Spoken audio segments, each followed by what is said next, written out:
It's 6 o'clock. I'm Simon Oxley. The headlines: concerns for elderly residents in Bedford flats, Addenbrooke's hospital in special measures, and man seriously injured at Luton Hotel. BBC Three Counties Radio. Elderly residents in Bedford say they no longer feel safe in their block of flats, which was originally set up solely for retired people. Chandos Court, which is managed by Bedford Pilgrims Housing Association, will now be used to provide social housing for people of all ages, including families. The association say they take antisocial behaviour very seriously and would encourage those with concerns to contact them directly. But resident Elaine Clark says that's not the case. Just recently I feel as though they've let us down. How do people get into our block when they don't live here? And all they say that if we've got nuisance neighbours, keep writing it down in a logbook and then let the police know about it. The trust, which runs Addenbrooke's hospital in Cambridge, has been put into special measures after inspectors rated it inadequate. The hospital also takes patients from Bedfordshire and Hertfordshire, and a report by the Care Quality Commission identified staff shortages, delays in appointments and risks to patient safety. More from Sophie Hutchinson. Addenbrooke's is a hospital with a global reputation for excellence, one of the UK's major trauma centres with expertise in areas such as transplants, cancer and allergy. But now it's joined the ranks of failing hospitals. Inspectors found staff shortages meant wards were struggling to cope. There were serious problems with delays in discharging patients, and one eye patient had to wait 51 weeks for treatment. The CQC also criticised the hospital's leadership for failing to respond to issues raised by frontline staff. A man has been arrested after an incident at a hotel near Luton Airport on Sunday evening in which a man was left with serious head injuries. Police were called to the Hampton Hilton shortly after 9 p.m. The injured man in his 40s was airlifted to hospital in a critical condition. A 21-year-old man from Latvia was arrested at the scene. Police say a taxi driver who crashed into a guide dog in Stony Stratford has been given a verbal warning but won't be prosecuted. Mike Gurney's dog was hit on August bank holiday weekend whilst he was out shopping. Milton Keynes Council, who issue taxi licences, say they're investigating what happened. Campaigners are calling on every Hertfordshire County councillor to get a chance to vote on plans to build a rail freight depot on the former Radlett airfield site. The council has to decide whether to sell some access land to Helios Slough, the company behind the depot. At the moment, the final decision is down to a council cabinet, but Cathy Balshaw from the Strife campaign group says this is their last chance to stop the scheme. The only other possibility would be if the county council did decide to sell the land for their reasons to the developer Helios Slough. The only other thing then that would possibly stop it would be the actual engineering side. In sport, Chelsea striker Diego Costa has been charged with violent conduct by the Football Association after Saturday's controversial win over Arsenal. The weather, a mixture of sunshine and some heavy showers, a maximum temperature 16 degrees Celsius. And you can get the latest news and sport online at bbc.co.uk/3 counties. Morning, guys. Iain Lee, BBC Three Counties Radio. Well, I think it's kicked in, guys. I think it's kicked in. And by it, I mean either the LSD I purchased in 1993 from a bloke called Dave. He wasn't called Dave, actually. I've changed his name to protect the bloke it really was. Bloke called Steve. Or old age. I can't find anything. I've lost my coat. By the way, Kelly, great to have you back. Thanks, player. I've lost my coat. I can't find me Spanky Wilson. What? I've lost Miss Spanky. I'll find it. Where's Miss Spanky? Oh, Jen in Houghton Regis, God bless you for listening, even though you hate it. The people who love me listen for 20 minutes. The people who hate me listen for the whole 3 hours. Jen says, no, Iain, I won't send Thordis a text just because you can't wait to start. And it's not that I can't wait. If I don't start on time, I'm breaking the rules. I'd rather we have the extra half hour here and not just in Norfolk. Here's an extra half hour, Jen. Where do you want it? Where do you want it, Jen? Where do you want this? Anywhere? And I lost something else. I had a jar of coffee that I took home with me. The coffee we couldn't find yesterday. I took it home with me. Did you? I've got no idea where it is. Did you done-drink it? I didn't done-drink it. Is it in your coat pocket? Oh, hang on. I noticed this as well, Barry from Luton, the parcel lorry driver. The wood recycling site at Hemel is letting up stink. Oh dear. They are starting to burn the rotten recycling. I smelt that. Well, hang on. If I smelt it, I dealt it. That's awful. And I did the rhyme, so I must have done the crime.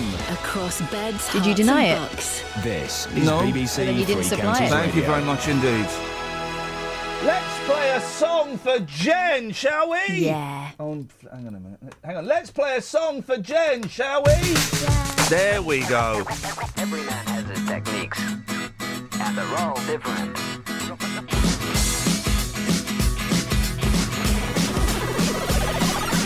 They said you're not normal, why don't you sing R&B? I said I got no rhythm and I got no blues, I'm as happy as can be. They said how can you not bop to hip-hop? I said I most certainly do. Did you not see me dancing the other night like the girls on Channel U? Yeah, I can wind down low, be like the girls in the videos, but for me that's much too slow because I prefer rock and roll. I say yeah, I can wind down low, dance like the girls in the videos, but for me that's a no-no because I prefer rock and roll, They say why'd you wear a shirt and tie? Now that's a bit bizarre. I said I like to look good when I go on stage, strumming my guitar. I like to sing my songs about real life things like good times and romance, and I prefer to do it in my skinny jeans and minuscule hot pants. Every man has his techniques, Cause this baby got no back. and they're all different. Yeah, I can wind down low, be like the girls in the videos, but for me that's much too slow because I prefer rock and roll. I say yeah, I can wind down low, dance like the girls in the videos, but for me that's a no-no because I prefer rock and roll, rock and roll, Why can't people just let me be? I'm only putting out what comes best to me. Some people get their kicks with other things, but I get mine with wood and string. Yeah, I can wind down low, be like the girls in the videos, but for me that's much too slow because I prefer rock and roll. I say yeah, I can wind down low, dance like the girls in the videos, but for me that's a no-no because I prefer rock and roll. Yeah, I can wind down low, be like the girls in the videos, but for me that's much too slow because I prefer rock and roll. I say yeah, I can wind down low, dance like the girls in the videos, but for me that's a no-no because I prefer rock and roll, rock and roll. Oh dear. I just don't know what's going on. Well, I know that noise said it all. don't know what to do with myself. I just don't know what to do with myself. And that was before Xbox. That song was written. So what would Yeah. you do? Now Xbox is, Well, according to a programme I watched, never be bored again with the Xbox. according to a programme I watched last night called "It Was All Right in the '60s." Well, By the way, it wasn't. no. People used to stand and look down holes. They used to stand on the dockside and watch the ships going They in used and to out. stand. Hang on a second. Yeah. Go back one. They used to stand and look down holes. What does that mean? There was a load of people. It was a program called "Looking at Nothing." Right? You're making this I'm up. not. You got to watch it. It's hilarious You've and been, wrong. what do they call it? Spoofed? Punked? No, Don't it's put those true. two words together. There was. Oh, she No, got it. Yeah, Um, didn't she? Just. There was a program called "Looking at Nothing," right? And it was all this thing about if you're out and about, look out for a worker down a hill. And they did, and they all kind of stood round it and looked while the man worked on his hole. Entertainment 1960s style. I'm thinking of, let's get Remy Nicole on. I like that. So it's Remy Nicole. I'm going to get her on. And I think that's going to become the theme tune to my life. Other top acts coming soon? Who have we got coming on Echo soon? Belly. Echo Belly. Jen in Houghton Reed is going to love that. She's also going to love the Bare Naked Ladies when they come on. Kiss My Chuddies! Is that a band? No, that's the cast of, what are they called? The hit Asian television comedy series. Goodness gracious Goodness me. gracious. Coming up next, it's the Asian comedy television series. Goodness gracious me. They're not coming on the show. No. They're busy. And there was someone else that's coming. There's someone else. I don't know. There's something. There's something to come. They're none of your businesses. The keep your beak out of it. Yeah, that's good. We'll do this, shall we? A group of elderly neighbours say they no longer feel safe in their Bedford flats because now anybody can move in. Chandos Court was once a sheltered housing complex. Then it was opened up to over 45s. Not long for me. And now the age restriction's gone altogether. Bedford Pilgrims Housing Association says there's not enough demand from older people to fill it. Catherine Boyle is of an age. What are the elderly residents complaining about? Well, there are about 100 flats in Chandos Court, and we've spoken to some of the pensioners who live there a few times over the years. I think the first time I was still reading the news. Yeah. Golden days. The classic days. The first time was in December 2012 when the Housing Association took the first step towards this by getting rid of the facility's wardens. Do you remember? Yeah. It was officially stripped of its sheltered accommodation status in 2013, and then after years of housing over 65 only, started accepting over 50s, the young ones. Then last year, the flats were opened up to over 45.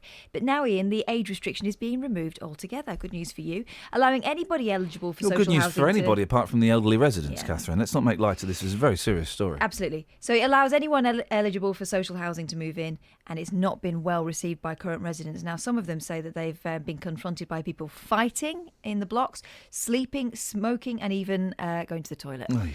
One of those is not one of those who's been confronted, rather than one of those who's been doing it. Is 72-year-old Basil Walker. When we came here on the pretence that this was going to be warden controlled. We were going to be looked after. We had pull cords. We had this, we had that and the other. It was all part of the original contract. We had people outside our door. One man was laying on the floor and 3 men were kicking him and saying they were going to kill him. Then we called the police. Eventually they came. We've had other people down on the stairwell sleeping, smoking, drinking, urinating. What other concerns do they have? Well, as if that wasn't bad enough. About consultation, really. They claim that none of them opted to remove that age restriction, and yet Bedfordshire Pilgrims are determined to bring it in as of this month. They also have concerns about the vetting procedure for any of the new younger residents. And in fact, Tony Fisher went along there, as if their problems weren't bad enough. And on leaving that block of flats, Tony Fisher came across young men drinking strong lager, as he described, in the lobby area. And they said they were helping someone to move in. Elaine Clark told Tony the Housing Association doesn't seem that bothered. Just recently, I feel as though they've let us down. How do people get into our block when they don't live here and all that? And all they say that if we've got nuisance neighbours, keep writing it down in a logbook and then let the police know about it. But you've got to keep on writing in it down, etc. and all that. So I don't know. So they're not really bothered? Not really, no. The Housing Association say they've installed security doors in Chandos Court and they take antisocial behaviour very seriously and would encourage those with concerns to contact them directly. What else do they say, the Housing Association? Well, when we first spoke to residents, they told us that there was no point talking to them because, in their words, Bedfordshire Pilgrims Housing Association never do anything. Sure enough, they don't want to talk to us. Instead, after much pressing, they sent us 2 statements. They say when the age restriction was first lowered, the residents in the scheme were consulted about the change. This year, when they proposed to remove the age restriction completely, the same residents were consulted and no objections were raised. Something the residents refuse to believe is true. Residents have been offered alternative accommodation in an identical sheltered housing scheme in the same area as Chandos Court, and they say this offer still stands and they'd be happy to help residents move into the scheme if they feel this accommodation would be more suitable for them. OK. Jen says, you flatter yourself, Ian. I only give you 5 minutes until you start insulting people, then I turn over to Vanessa. So she won't be hearing this now. She's still listening. 03459 455 555. There's a picture of what's the lady? Posh Spice. She used to be my favourite. She's been my favourite in the one in the desert where they're all in PVC. Yeah. She was my favourite.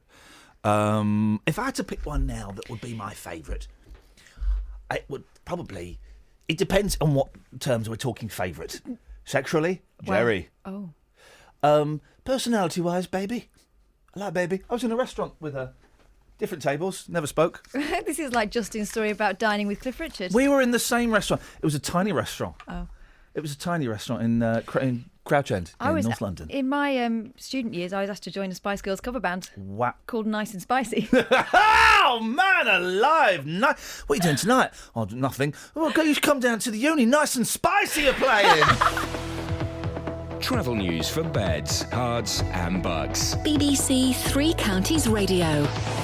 On the M1 in both directions, there are still the roadworks going on with the lane closed between junction 12 for Flitwick and 11 for Dunstable in both directions, so it's better to cause some delays later, but it's looking quiet at the moment. On the A40 London Road in Loudwater, there's roadworks at the junction for Derham's Lane, so that could cause some delays too. And the A40 in High Wycombe has roadworks between Bradenham Road and Chorley Road. Looking at the trained birch boards, there are no delays showing up at the moment. Samantha Bruff, BBC Three Counties Radio.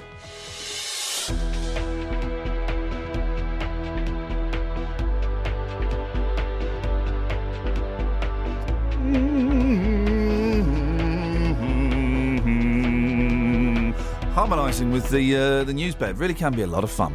6:15, it's Tuesday the 22nd of September. I'm Iain Lee. These are your headlines on BBC Three Counties Radio. Elderly residents in Bedford say they no longer feel safe in their block of flats, which was originally set up solely for retired people. The trust, which runs Addenbrooke's Hospital in Cambridge, has been put into special measures after inspectors rated it inadequate. And police say a taxi driver who crashed into a guide dog in Milton Keynes has been given a verbal warning but won't be prosecuted. What do you think about that, Nick?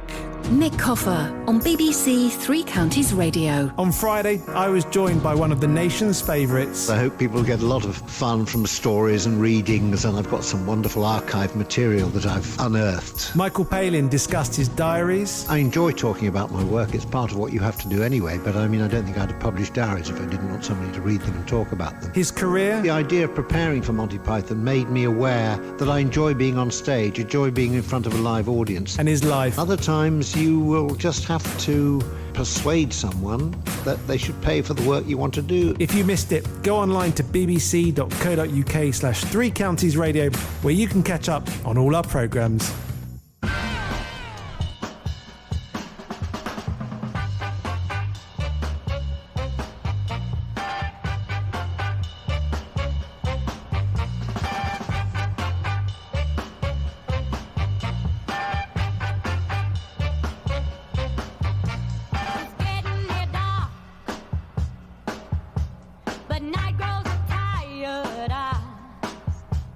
I'll soon be with you, my love.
I think that is a ridiculous idea.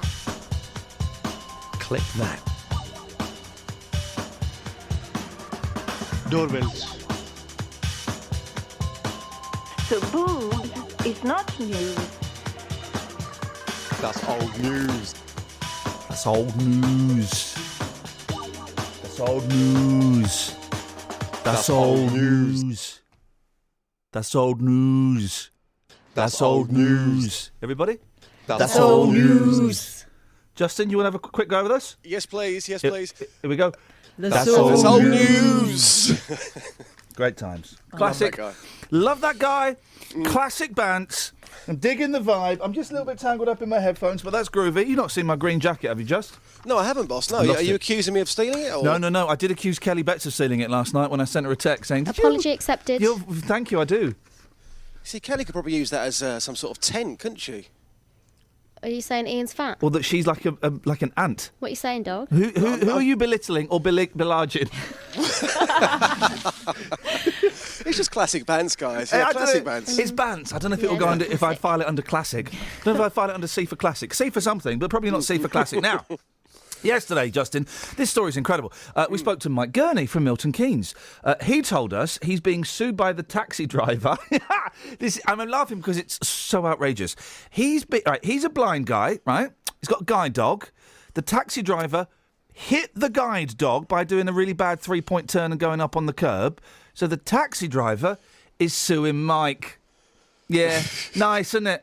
The local councillors told us it's investigating the incident, which happened a fortnight ago in Stony Stratford. Justin, you got the details. An incredible story. Yeah. I mean, to be fair, boss, I actually had to go back onto the tape and listen again because I thought I was hearing things yesterday. It was like a weird dream. So Mike explained to us that this happened just before midday on the 29th of August when the taxi driver hit his dog Emma on Stony Stratford High Street. Now, the taxi driver was doing a three-point turn when he backed onto the pavement.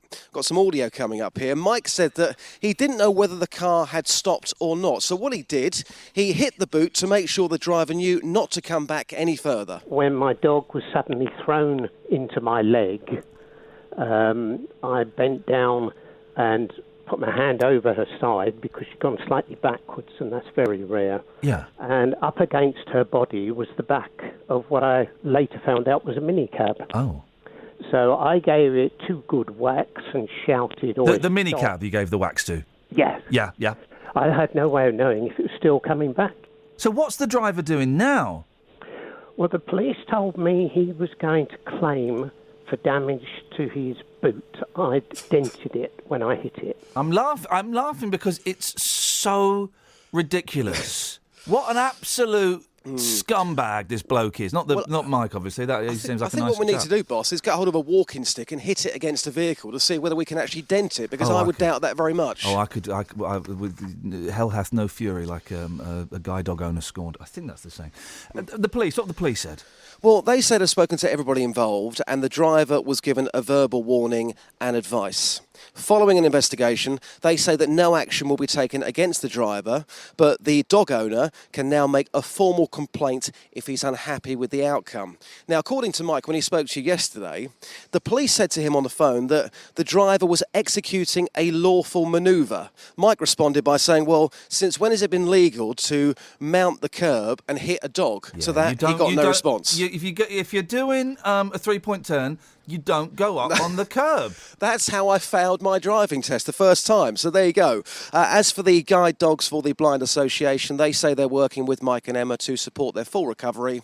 As for Milton Keynes Council, well, they issue the taxi licences, of course, and they say they're also investigating what exactly happened on the 29th of August. I was kind of hoping that we had I was led to believe by a member of the team here that we had a statement from the cab company, but I don't see one in the running order. No, perhaps Catherine, they just refused to comment. I'll make further inquiries. Make some I'm further sure inquiries. they got a phone call. Yes, I'm sure they would have done, because I'm sure they would have done. It would be good to hear what the cab company have to say.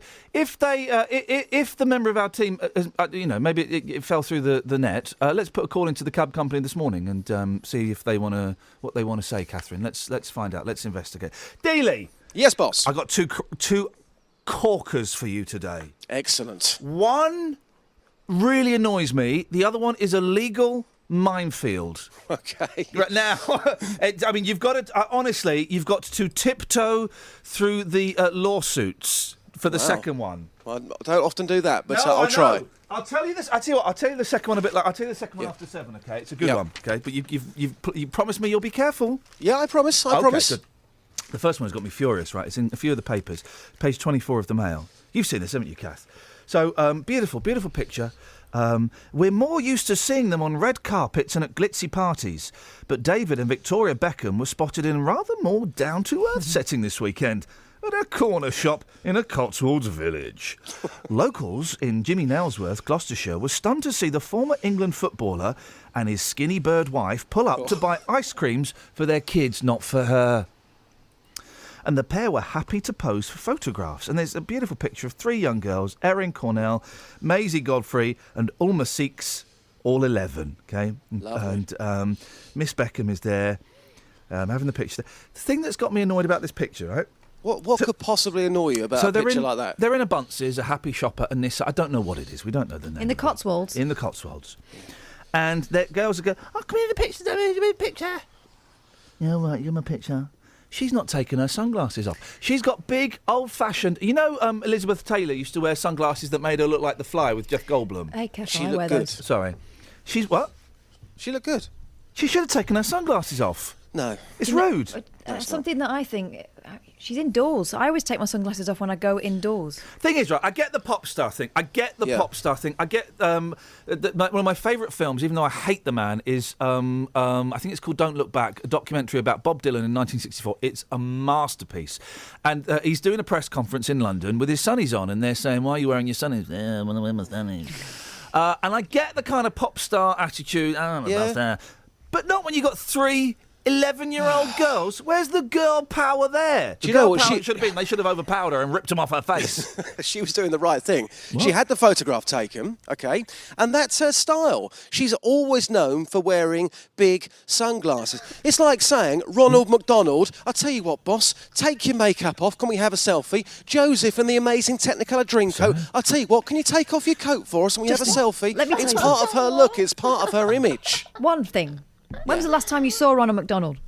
The You know last time I why? saw him... You hang know on, why? hang on. Let He me doesn't wear his finish. makeup indoors. No, he does, because I went to a birthday party once. It was my 5th birthday party. Ronald was there in his makeup. That's Take old that back. news. That's old That's news. old news. No, this would disgust me. Listen, What? if she's having her picture taken Take your with sunglasses another pop star, Yeah. I'm trying to think of a current pop star, I don't know, Glenn Medeiros or something, then yeah, fine, they're having the pop off. You see, But, these are 3 little girls. No, it's people like you. It's people like you, okay, in the public eye, Yeah. who go on radio, Yeah. who go on TV, knocking Victoria Beckham. Maybe she's wearing them because she's a little bit low in confidence, because people like you What? are always sticking the boot in. Confidence about her eyes. Yes. Iain, would you take off your ordinary guy hat if you were having a picture of 3 young boys? Always take my picture off with my hat. Hang on. What? I always disrobe to a legal minimum when I'm having my picture taken. Always. You take your hat off. I've got my bag on. I take my hat off. I take my hat off to you. I take my bag off, and if I still had it, I would take my green jacket off. So that picture of us with Colin the other week, where you're wearing your hat, yeah? Is that something which I imagine? We were all wearing hats in a charity shop. We picked up ridiculous-looking hats. Objection overruled. Still wearing Is that a the hat? good or the bad one? So I can never remember if on your behalf, good. I can never remember if the Republicans or the Democrats are the good guys. It always confuses me. Dealey, take it to the streets. This is a little hors d'oeuvre until we get to the legal minefield after 7. Looking forward to it You've got to already. have to tread carefully. Thank you, boss. Travel news for beds, cards, and bugs. BBC Three Counties Radio. Building up on the M25 anti-clockwise between junction 25 for Enfield and 24 for Potters Bar, and also the North Orbital Road's busy at the M25 junction 21A roundabout, and in Easton on the North Circular Road it's slow from the M1 at the Staples Corner flyover towards Wembley.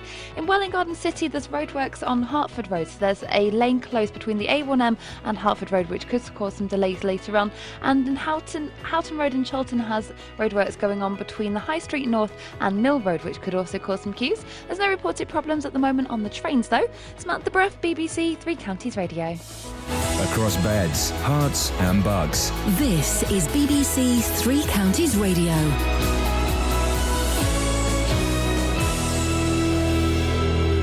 It's 6:30. I'm Simon Oxley. Elderly residents in Bedford say they no longer feel safe in their block of flats, which was originally set up solely for retired people. Chandos Court, which is managed by Bedford Pilgrims Housing Association, will now be used to provide social housing for people of all ages, including families. The trust, which runs Addenbrooke's Hospital in Cambridge, has been put into special measures after inspectors rated it inadequate. The hospital also takes patients from Bedfordshire and Hertfordshire. A man has been arrested after an incident at a hotel near Luton Airport on Sunday evening in which a man was left with serious head injuries, and police say a taxi driver who crashed into a guide dog in Stony Stratford has been given a verbal warning but won't be prosecuted. Three Counties Sport. BBC Three Counties Radio. Chelsea must decide whether to appeal against Diego Costa's violent conduct charge after the FA began disciplinary proceedings following Saturday's controversial win over Arsenal. Chelsea have until 6 o'clock this evening to respond. More from Iain Dennis. The incident involving Lauren Koscielny in the 43rd minute sparked the events that eventually led to the dismissal of Gabriel. A three-man panel of former referees will now judge whether Costa is guilty of violent conduct for putting his hands into the face of the Arsenal defender. Meanwhile, Gabriel has been charged with improper conduct for his behaviour following his dismissal, while Santi Cazorla, who was also sent off, has been warned about his behaviour. Both clubs have been charged for failing to control their players. Former Stevenage manager Graham Westley says he's thrilled to be back in football after being named as the new manager at League One side Peterborough. Westley left Stevenage in May after his third spell in charge. Tonight, the third round of the League Cup gets underway with matches including Sunderland against Manchester City and Aston Villa at home to Birmingham. In the National League tonight, Boreham Wood are away to Torquay, and England's women won 8-0 in Estonia in their opening qualifying match for Euro 2017. BBC Three Counties News and Sport. The next full bulletin at 7. Here it comes. It's got a slow reflex there.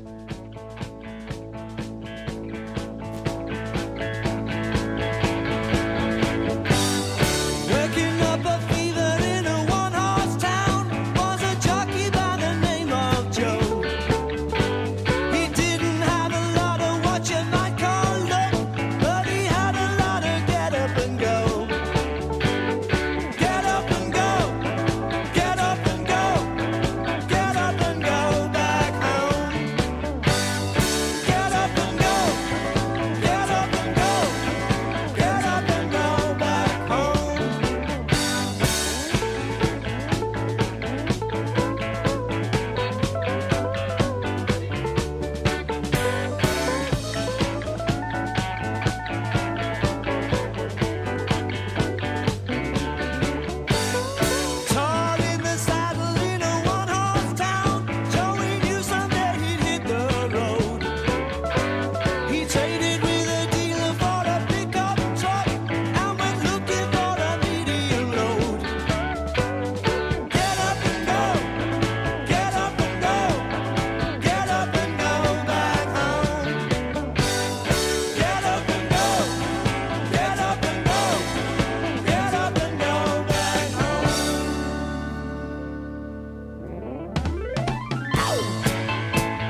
the Beatles and Get Up and Go. Oh, there we go. Thank you, guys. It's good, that, wasn't it? 03459 455 555. The big thing about David Cameron is, do we prefer him hair slick back or hair brush forward? I just don't know. The legal minefield that I want Justin to tread delicately through is, okay, forget the pig. Because the pig How can we forget the pig? The pig story comes from one unnamed source, okay? So, fair play, it could be complete and utter a bullshine. And Cameron's not even dignifying it with a response. No, okay. Forget the allegations that maybe cocaine was in his house at a party. It was a massive house. Yeah. How can he know what's going on? He knows loads of toffs. I've been with toffs. Toffs love cocaine. Toffs love cocaine. As do street people. Lots of people love cocaine, but toffs It's very Moorish as well, isn't it? It really is like a lovely, delicious cake that your nan made, so I'm told. But toffs have got loads of money, and toffs can afford cocaine. And was it in his house? I don't know. It's possible. Probably. Here's the one I want Justin to tread delicately around. If we assume, and if we assume, well, Steely Dan, was it Steely Dan he used to listen to? That's what he used to get stoned and listen to Steely Dan? That's the accusation. I don't know. The accusation is he was in a club that used to smoke a little bit of weed. All right, And that. Let's assume David Cameron smoked a little bit of weed. Good on him. Good on him, I say. I'm not encouraging anyone to use drugs. I'll never encourage anyone to use drugs. But I certainly don't think any less of him if he's had a cheeky little bifter every now and then. He wouldn't be the first student in the 90s to have indulged in a bit of that, would he? Guys, I was a student, and let's just say 2 doors down, you could smell the weed in my room, and even though I was in the room that the weed was being smoked, I could smell it in my room. That's how high I was. No, hang on a minute. But you go to university, everyone's smoking weed. I'm not condoning it. I'm not saying, everyone should do it. I'm just saying that this is what happened. And if David Cameron had a little cheeky little puff every now and then, I'm trying to think, do I have more respect for him? No, not more respect for him. Doesn't change what you think about him at all. I'm trying to think if I do have a little bit more respect for him, but if I do, it won't be because he's taken drugs. It will be because he's been honest. Well, he's not been honest. He's not said it. Yeah, but if he were to confirm or He's deny. He's not one of those Tories that we are going to throw everybody in. Do you know what this theme tune is? Yeah. What is it? Well, you said yeah, and then you didn't answer it. Did you hear that, Kel? She said yeah, and then she didn't answer. I do know this song. Well, what is it then? Answer it. Answer the Is it question. like Highway to Heaven? Or Yes, it's not like Highway to Heaven. It's Highway to Heaven. One of the I was weirdest. thinking about Little House on the Prairie because it was the same fellow, wasn't it? One of the weirdest television programmes. He was an angel. I used to love that programme. Very, very Christian. I mean, it was literally Christian. He would come down. It was like Quantum Leap, but with God rather than science. It was God rather. It was the Christian version. It was the creationist version of Quantum Leap. Mm-hmm. Very, very weird programme. Sad though, wasn't it? This music was sad. I never used to watch it. It was about always had flipping to go. angel. It was a Christian programme about an angel. Why would I watch that? I was too busy watching down, better down, better than out, better down, better down, better than out, better down, better down, better than out. Oh, right. Bonanza. I was too busy watching. My granddad used to love Bonanza. What? The Westerns were massive, Who weren't they? fancies a Bonanza? Bonanza. Who said to your nan? And the High Chaparral. Oh. They were massive Westerns, weren't they, back in the day? And rubbish. Never liked Westerns. Never liked Westerns. So David Cameron, I guess the question is, do you think more, less, or the same of him? So, like your eye test, is it better, worse, or just the same? It's like when... Yesterday. Hello? Oh, it's like when one of the Bushes has come out and said, yeah, I used to smoke weed. Well, One of the Bushes. Well, I mean, George, the second Bush, he was a... I can think we can say this. Yeah, he was a coke addict, wasn't yeah, he? it's well documented that he had trouble with that. He was a cocaine addict and alcoholic. Yeah. And I don't think any less of him for that. I mean, I don't like think him any anyway. more of him. No, I think... Actually, I do think more of him. Fair play. If he really was a cocaine addict and an alcoholic... what an inspiration that he turned his life around and became one of the worst presidents this world's ever seen. But president nonetheless. But he became the president of the United States of America. What an amazing example to set to people. What an amazing example. You, not you. I mean, the cleaning up thing, yes, amazing example. Maybe not the starting the illegal wars. Let's not go there, guys. David Cameron, he's had a cheeky spliff or two, possibly. Do you think more or less of him? 03459 455 555. Kelly, if we get any texts, let's call them back. Let's make that standard procedure. SP, standard procedure. Well, and we'll send Justin out on that after 7. What you got in the Paps? This old fella, How to Survive 50 Years as a Henpecked Husband. I would suggest if he was henpecked, he wouldn't be allowed to write a book, but there you go, right? There we go. This is a fella called Anthony Blackie. He's braved the wrath of his wife, He's called Vicky. what? I don't think you can call him that anymore. He's called that. Deal with it. Blimey, okay. He's braved the wrath of wife Vicky and Roth. plenty of other women. Wrath, I'd say. Yeah, I know, but we're not American. It's pronounced Roth. It's Star Trek 2, The Wrath of Khan. The Wrath of Khan. No, mate. Carry on. I mean, you hurt my feelings now. I'm just trying to read you the If story. you don't finish the story, I'm going to play Stephen Stills. Right, anyway, he's self-published a book. Oh, right, okay, it's one of those. The Squashed Man Who Married a Dragon. Listen, guys, if you've self-published Don't a book, count. it ain't a book. Okay. You might as well just write it in your diary. Here's Anthony's guide for harmony at home. 1. Learn which part of the sink is the wrong side to put your used coffee mug. Oh, jeez. 2. Let her throw out items of your clothing, no matter how precious they are. 3. This is actually an abused man. If this is true, it's not hilarious. Imagine if it was a woman writing this. This guy just this is what he needs to do. He needs to change partners by Crosby, Stills and Nash. Doesn't really work. Is that what it's called? All of the ladies attending the ball are requested to gaze in the faces found on your dance card. Please then remember and don't get too close to one special one. He will take your defenses and rock hard. So we change partner. Time to change partner. You must change partner again.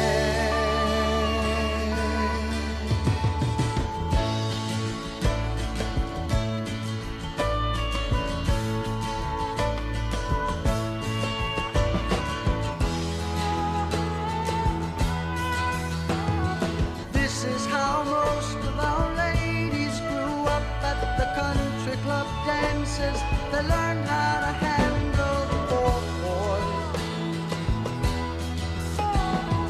Gently but firmly they learned to say no. There were 4 more young men who were waiting in the color and the noise. So we change partner. Time to change partner. You must change partner again.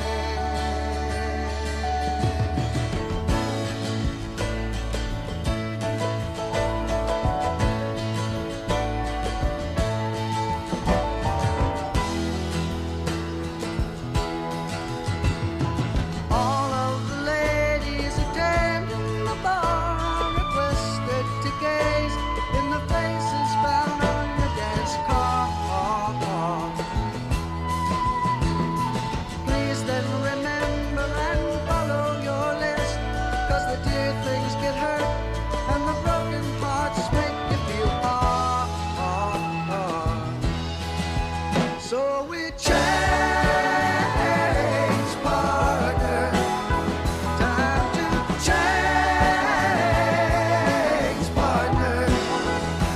You must change partner again.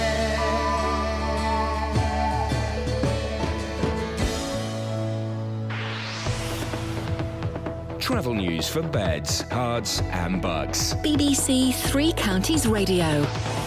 In Bedford, there's been an accident on the Bedford Southern Bypass between the westbound between Cardington Road and the A6 at Elstow, so that's been closed westbound at the moment.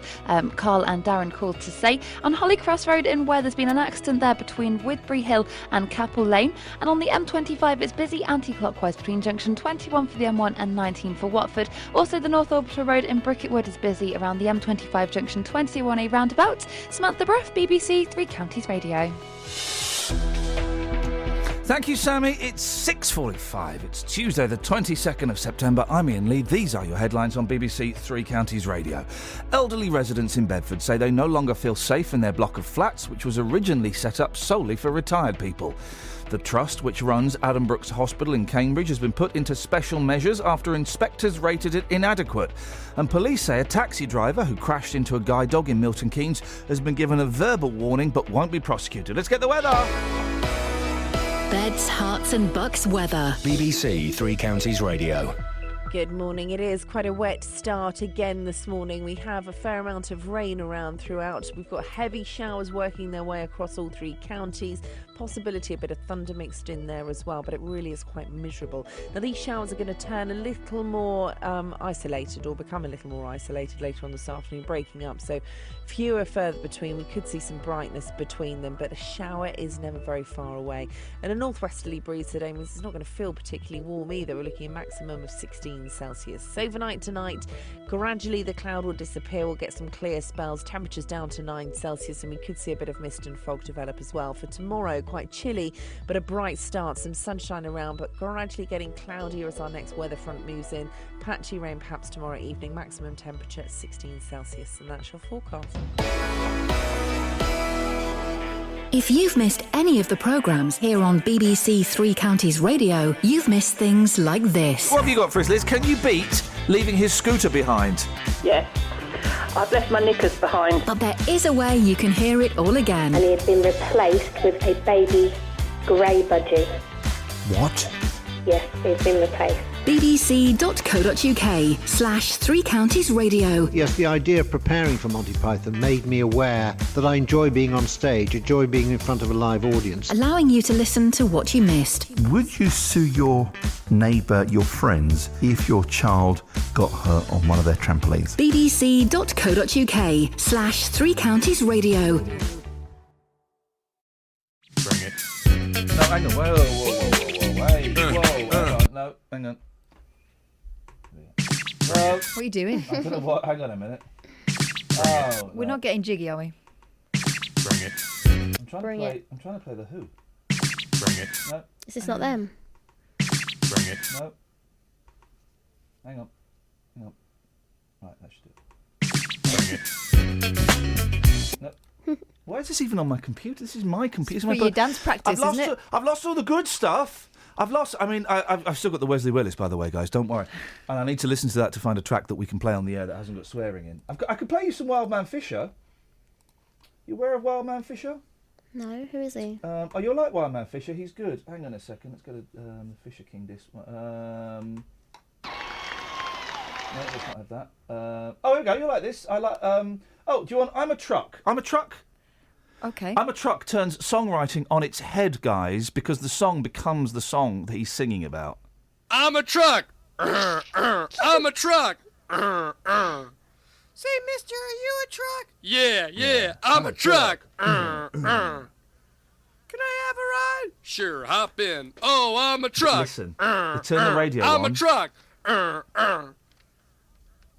Say, mister, you ride good. Mind if I He's turn doing on both the voices. radio? Go ahead. What song is playing on the radio? Now the chart topper on this week's Top 30 Countdown. I'm a truck. That's the song that's playing on the radio. Anyway, let's have the Who. No! All right, now let's hear the number from your latest record. Were you setting out to achieve anything particular with this? We were trying to achieve the sound which we get on stage at present.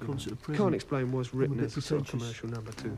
He doesn't know what the answer is, does he? And we just want to try and just play the get song. rid of all that, and just show what we're really trying to do, All right, fine. Well, you show us now. Here we go, ladies and gentlemen. And The Who. tell us the title. I'm bound to get it Anyway, anyhow, anywhere.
Oh, stop that.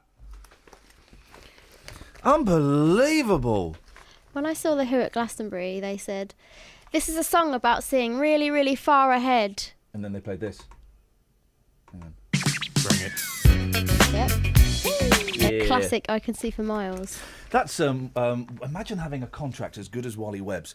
I'm taking another 3 weeks off. There's not a court in the law in the land that can stop me. That's how he talks. Catherine. Yes. You know when we did that thing about the tring skirts? Tring. Do you remember? Tring. Hello, can I help you? It's a skirt calling. When some parents and I'm too short. When some parents don't like teachers. Yes, I do. We spoke to the wonderful Joanna. Yeah. Joanna, if you're listening, I would like to get Joanna on with the doctor that we spoke to yesterday. I say spoke to, the one who sighed at me. I'd like to get those two having a conversation. Sean Gabb. Dr. Sean Gabb. Ironic name. He'll be in the podcast. I'd like to hear those two guys talking because, boy, oh boy, it would really make you just think that your life isn't as bad as theirs.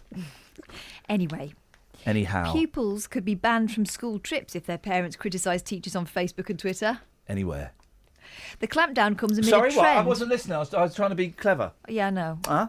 I noticed What it a bit. happened? Clampdown. Pupils could be banned from school trips if their parents slate teachers on Facebook and Twitter. Oh, right. OK, sorry. I forgot we live in North Korea. Well, funny you should say that. Morley Academy in West Yorkshire has sent a letter warning that derogatory comments will trigger a ban on enrichment visits. Ban has been triggered on enrichment visits. While personal or insulting comments will lead to the full withdrawal of privileges, like it's prison. Fair play. If you go on and say, oh, Mr. Jones, you teaches physics as a bender, then yeah, you should. That is a personal insult, and stuff like that shouldn't be allowed. But if you go on and say, I'm very disappointed by the current ethos of the school that is encouraging my child to do X, Y or Z. X, Y or Z. Or and Z. Algebra. One parent called the move censorship, worse than being in the North Korean army. Was it you? In fact, you know, what are you? It's not to do with you. It's in Morley in West Yorkshire. I'm playing my teeth. Don't do that. Hang on a minute. Let me just play my... Hang on a minute. Ladies and gentlemen, we'll come back to that story in a second. Ladies and gentlemen, would you please welcome, live at the Royal Albert Hall, playing his teeth, it's Mr. Keith Moon.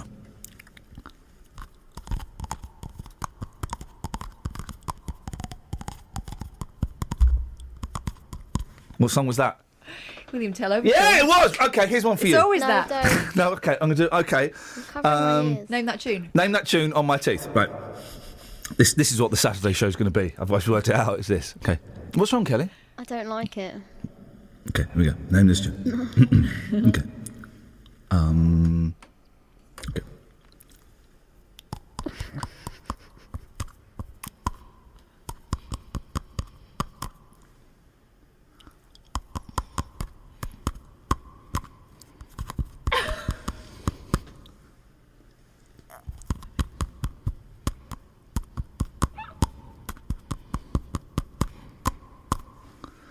I felt your teeth. Good. I'm really out of breath. Catherine, any ideas? That face you did when you... That was horrific. I have to expose my teeth. I think I'm bleeding. Any ideas? Da da da da da da da da da da. No. Kelly? No. It was a hip song. You get it. OK. Stop.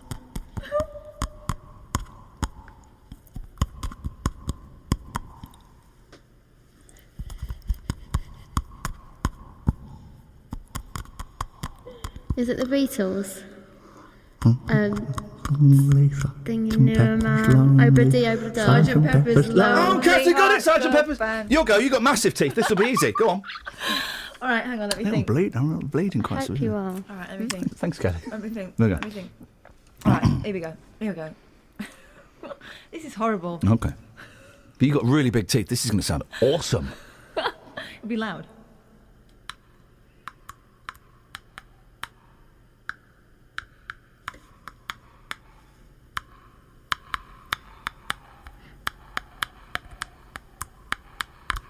Da da da da da da da da da da da. No.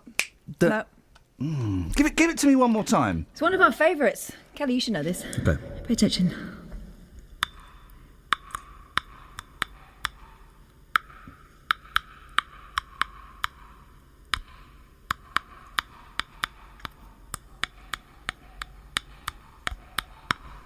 Okay, any ideas, Kelly Betts? Because I haven't got a clue. Is it a Mama Cass song? Yes. Is it Make Your Own Kind of Music? Oh, ladies and gentlemen. Kelly, do you want to play My No. Teeth? No. My Teeth? I They're really here. don't like the sound of this. Come and flick my teeth. No. Flick something of mine, please. My finger really hurts. I would love you to flick something of mine. What? The teeth, ideally. Mm. You could twang my earlobe. Something else you can twang as well. Mhm. My long fingers. Fun game, huh? Doesn't it hurt? My finger. My teeth hurt. I've hurt my bird. There we go. Well, that really was probably the lowest Anyway. ebb we've ever sunk to. Head teacher Leanne Griffiths insists parents are Oh, simply yeah. being asked to behave appropriately and avoid a breakdown in rapport. In rapport? Rapport. Rapport. Exactly. David Rappaport. Oh, don't. 03459 455 555. I think that is good. You shouldn't be allowed to slag off teachers like that. Yeah, but threatening to ban their kids to encourage a rapport is not the way. How did the teachers know? Were they acted on the Facebook, or were the teachers actually scrolling parents' Facebook to see if Do it. I know a way around this. You set up an anonymous snarky Facebook page, like there is one about us. By the way, the liker page has got more likers than the snarky hater page. How do you feel about them apples? That's the way that you do it. I'm glad that's sorted. Is that sorted? Yeah. Do you think more or less if David Cameron had a cheeky suck on a doobie? 03459 455 555. Travel news for beds, cards and bugs. BBC Three Counties Radio. In Bedford, the Bedford Southern Bypass has been closed westbound because of an accident between Cardington Road and the A6 at Elstow. And in Leighton Buzzard on the A4146, it's very slow between the Total Roundabout and the Ledburn Roundabout. And in Ware, Holly Cross Road's been closed because of an accident between Whitbury Hill and Capel Lane in both directions because a car hit a tree. In Warrenwood on the A1 southbound, there are queues from the Holiday Inn towards Barnet Lane at the Stirling Corner. And the M25 is queues anti-clockwise now from junction 17 from Maple Cross to 15 for the M4 at the Thorney interchange. Samantha Bruff, BBC Three Counties Radio. Thank you, Sammy. Oh, what is... No, hang on. No. There we go. That's that. Okay, that's that. Terrible problems with the computers this morning. I don't know what's going on. Hopefully the button that activates Simon Oxley's newsometer will not fail us. More your calls after a little bit of the news. Local and vocal across beds, hearts and bucks. This is BBC Three Counties Radio.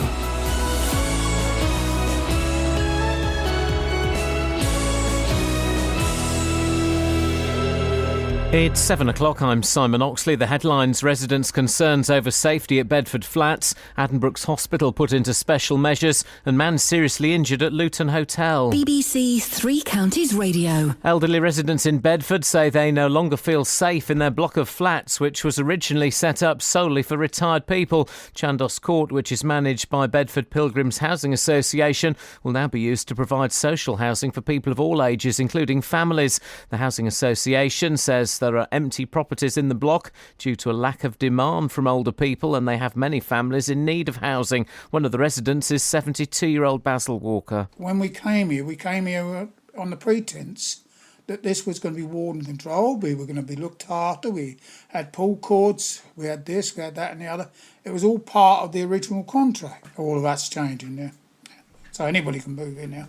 The trust, which runs Addenbrooke's Hospital in Cambridge, has been put into special measures after inspectors rated it inadequate. The hospital also takes patients from Bedfordshire and Hertfordshire. The trust has apologised following the report by the Care Quality Commission, which identified staff shortages, delays in appointments and risks to patient safety. Professor Sir Mike Richards is the CQC's Chief Inspector of Hospitals. Over the last year, they do seem to have lost grip of some of the basics, particularly about the flow of patients through the hospitals. What that means is that they then have to open more beds. That then means that their staffing levels get too thin. They have to get more agency staff in, and it becomes a vicious circle. Police are urging motorists to avoid the A421 Bedford bypass after an incident on the westbound section this morning. It's thought to involve a vehicle and a pedestrian. The road is closed westbound from the junction for the A600 to the junction for the A6. Diversions are in place. A man has been arrested arrested after an incident at a hotel near Luton Airport on Sunday evening in which a man was left with serious head injuries. Police were called to the Hampton Hilton shortly after 9 p.m. The injured man in his 40s was airlifted to hospital in a critical condition. A 21-year-old man from Latvia was arrested at the scene. Police say a taxi driver who crashed into a guide dog in Stony Stratford has been given a verbal warning but won't be prosecuted. Mike Gurney's dog was hit on August Bank Holiday weekend whilst he was out shopping. Milton Keynes Council, who issue taxi licences, say they're investigating what happened. Campaigners are calling on every Hertfordshire County councillor to get a chance to vote on plans to build a rail freight depot on the former Radlett airfield site. The council has to decide whether to sell some access land to Helioslough, the company behind the scheme. Council leader Robert Gordon says the final decision can only be made by the Cabinet, so not every councillor can have a vote, but he says they are against the scheme and don't want to sell. If we are forced to sell, and I use that word, if we're forced to sell, it will only because the law requires us to, not because we want to. In sport, Chelsea must decide whether to appeal against Diego Costa's violent conduct charge after the FA began disciplinary proceedings following Saturday's controversial win over Arsenal.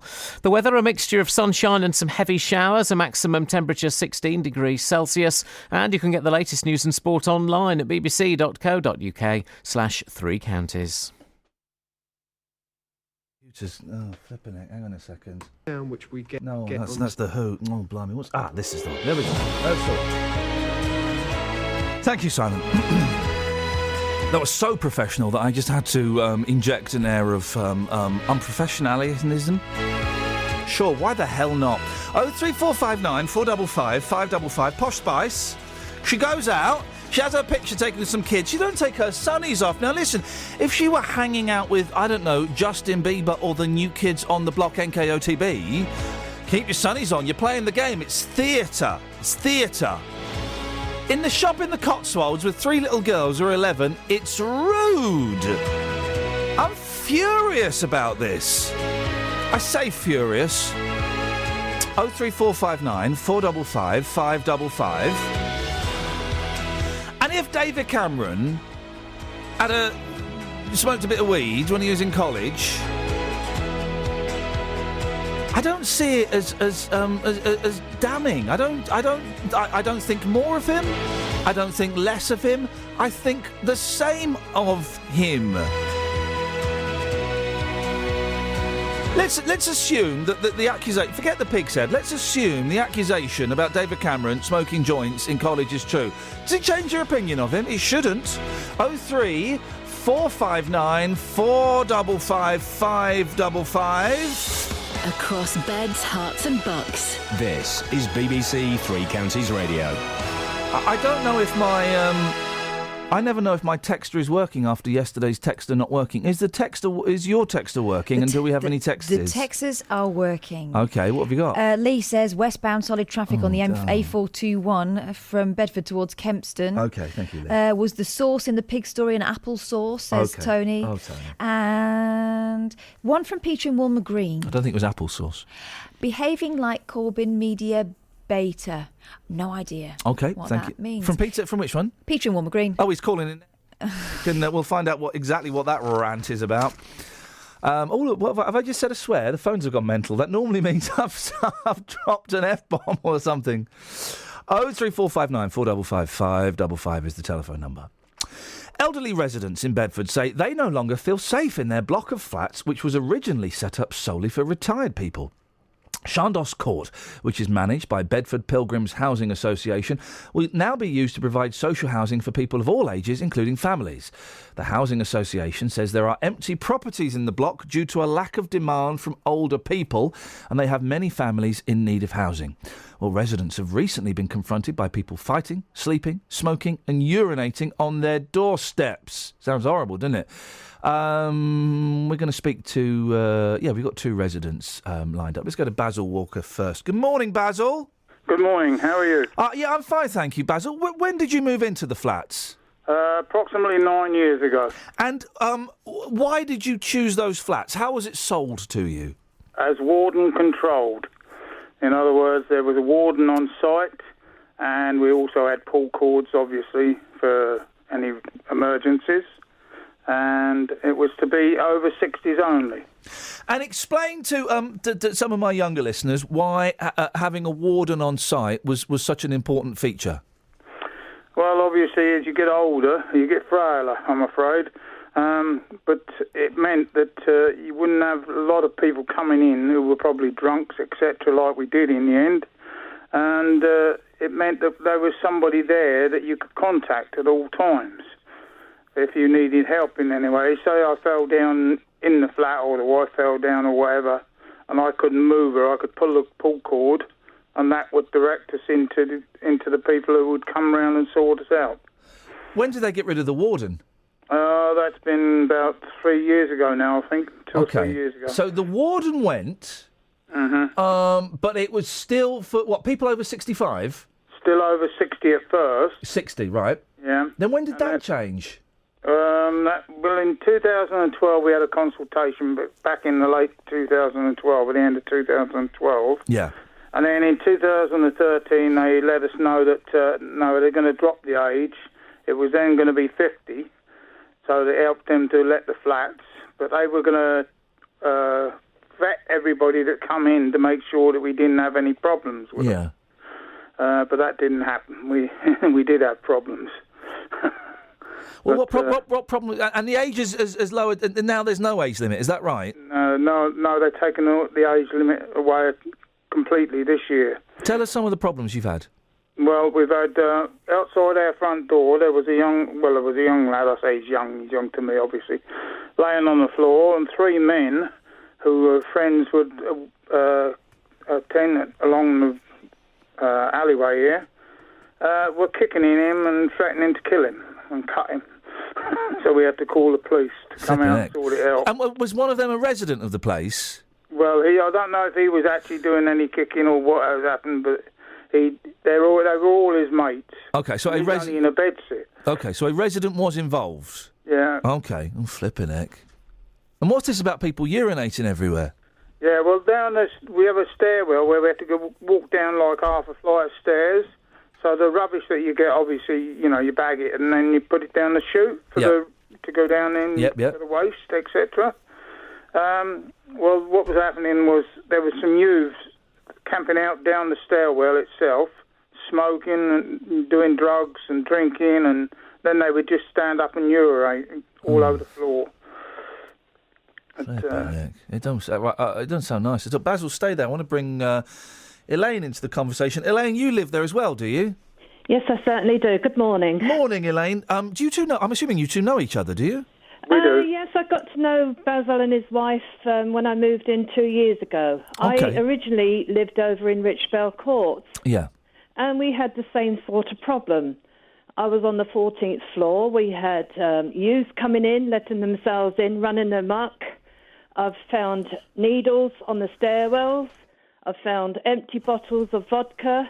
That was on the stairwells, etc. Is that where you lived previously, or in Chandos Court? Where I lived previously. Okay. So then I managed to complain, and they offered me a place here. Yeah. In Chandos. I moved in 2 years ago, got my home sorted out, etc., and carried on with my life. And then February of this year, I had 2 youths sleeping outside my front door. What? Just to sleep on the floor outside? Outside my front door. 2 nights on the trot. And on the second night, I confronted them, and I got Elaine. a verbal back chat from them. Yeah. Etc. Well, but this is going to sound patronising. I don't mean it to. I would suggest this to anyone. Be careful confronting people that are sleeping on the floor outside your house. As soon as they started swearing, I just shut the door. Good for you. Have you? Okay, let's go through this. Have you spoken to the police about incidents like that? Yes, I went down to Pilgrims the following day because I work part time. Now, Pilgrims is the housing. They're the housing association. Yeah, I went down to the housing association that following morning. Yeah. And confronted them. They logged it into their computer for my area manager, housing manager. And then I said, well, I'm about to go down to the police station. So I went down to the police station and they called me into a little office and I spoke to somebody there.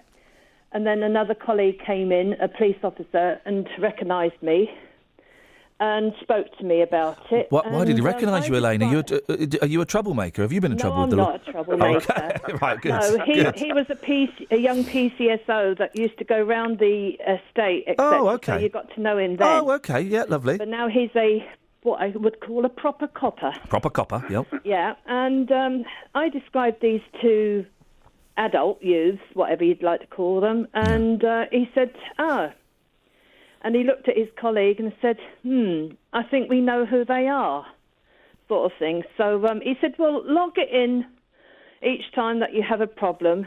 The more logs in that we get on paper, the more we can do about it. And now they've dropped the age group even further. I feel sorry for the elderly residents that are petrified about opening their front door, etc. And are there Basil, people that are terrified? Well, obviously you don't feel safe because as you get older, you're not as strong.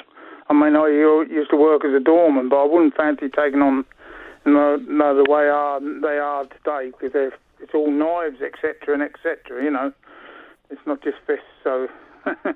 Pilgrims, is it right that pilgrims have suggested they can move you all somewhere else? Yes, they suggested to move us across to the one behind us, which is Boswell. Right. Now, the thing is, there's no guarantee that Boswell will stay warden controlled anyway. On top of that, we've got to pay for our own move and redecorations, etc. That's very stinky. And we've invested our money in this flat. Yeah, of course. Thinking this was the last place we would, stay until we went out in a box, sort of thing. Elaine, you've just moved in the last couple of years. I'm guessing you don't want to move again. Oh, no, I don't. Definitely not. I've paid £900 for fitted carpets all the way through my flat. Oh, what colour? Burgundy. Burgundy. Oh, that's and it does look nice. It's a bold it's move. Homely. It's it's a dreary block. It looks horrible from the outside, but once you go in your front door, that's your home. And you bring your belongings in, you decorate it. It's your little palace. It's your home, isn't it? Yeah. Of course, it's your home, and you want to feel safe there, and you want to make it your own. And to keep moving is not a solution. We do have some elderly and frail residents here in the block. You happy with the way that pilgrims are dealing with this? Not really. If only they would sort of vet the new tenants that are coming in. Yeah. That they haven't got no social problems, etc. And perhaps even did an age limit if there is going to be families in, say from 10 years old upwards. Because a 10-year-old you can control. We don't want children running down the corridors willy-nilly. I just think it's a bit snarky. A, to have got rid of the warden, and B, then to have if it's. What I thought I was going to have, If the age limit's 60, to then change that seems a bit.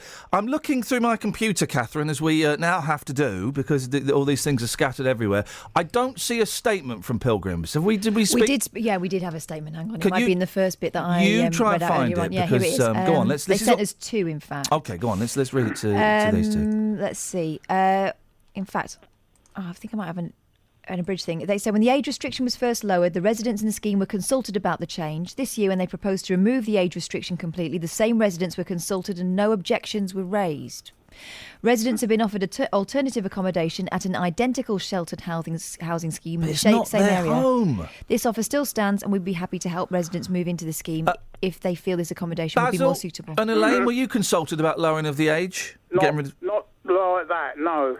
We were told that they wanted to lower the age. They didn't say they were going to drop it altogether, which is what they've done now. They've dropped the age completely. And on top of that, they say nobody complained. That is a lie. Right? I've got all the facts here in front of me, and I gave Tony a copy of this letter that I sent to him with 7 signatures on. That's not everybody's signature, obviously. No. Other people wrote in on their own. Go on, Elaine. I never myself received that letter. It was only the older tenants that had been here years before I arrived on the scene. They received the letters, and I got told about it, the age group being dropped. So I wasn't consulted by post. All right, Elaine, We'll keep an eye on this, and I'm just... it's people's homes. It's people's homes and people's lives that are... There's a bit here about the safety Go on, and very security. quickly, 'cause we're late for travel. Okay, Go to on. ensure that residents feel safe and secure, BPHA has installed security doors into Chandos Court. We take antisocial behaviour very seriously and would encourage those with concerns to contact us directly. We would advise the Chandos Court community to be mindful of whom they let into the building. Oh, so you're letting them in? Well, hang on a second, Pilgrim. I'd be mindful of who you're letting into the building. Elaine Clark, thank you very much. Basil Walker, we've got to move on. It's... what a stinky story. Really stinky. You can't get a load of old people to move into a block and then start changing the rules as dramatically as that. We'll keep an eye on this. A bit late for the travel. Here we go. Travel news for beds, cards and bugs. BBC Three Counties Radio. In Bedford, there's been an accident on the Bedford Southern Bypass, so that's been closed westbound between the A603 at Cardington Road towards the A6 at Elstow. Also in Deansang on the A422, there's reports of an accident at Buckingham Road, and Hollycross Road in Ware's being closed because of an accident between Widbury Hill and Capel Lane. It's busy on the M25 anti-clockwise. It's very slow from junction 20 for Kings Langley to junction 15 for the M4 at the Thorney interchange. Samantha Bruff, BBC Three Counties Radio. Thank you, Sammy.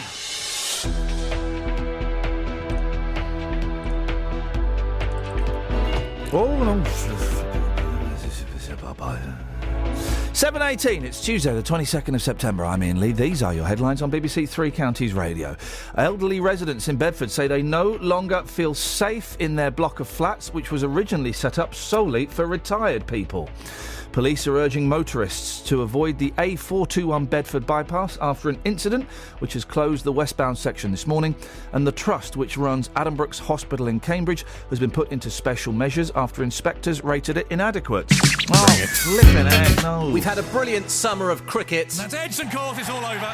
But once again, we're also celebrating our unsung sporting heroes. He has such passion for sport. I'm extremely proud of what we've achieved here. Who will you nominate? We're looking for someone who inspires people to get involved in sport across beds, hearts and bucks. He's funny, he's never strict with you, so you don't feel pressured. To make your nominations, go to bbc.co.uk/unsunghero and download an entry form. The closing date is Thursday, 22nd of October, with our 2015 Unsung Hero announced at the BBC Sports Personality of the Year in December. She cares about everyone else more than she does about herself. Get inspired, get nominating. Bring it. This is Iain Lee. On BBC Three Counties Radio. Computer is doing my Sweden. David's in Hitchin. Good morning, David.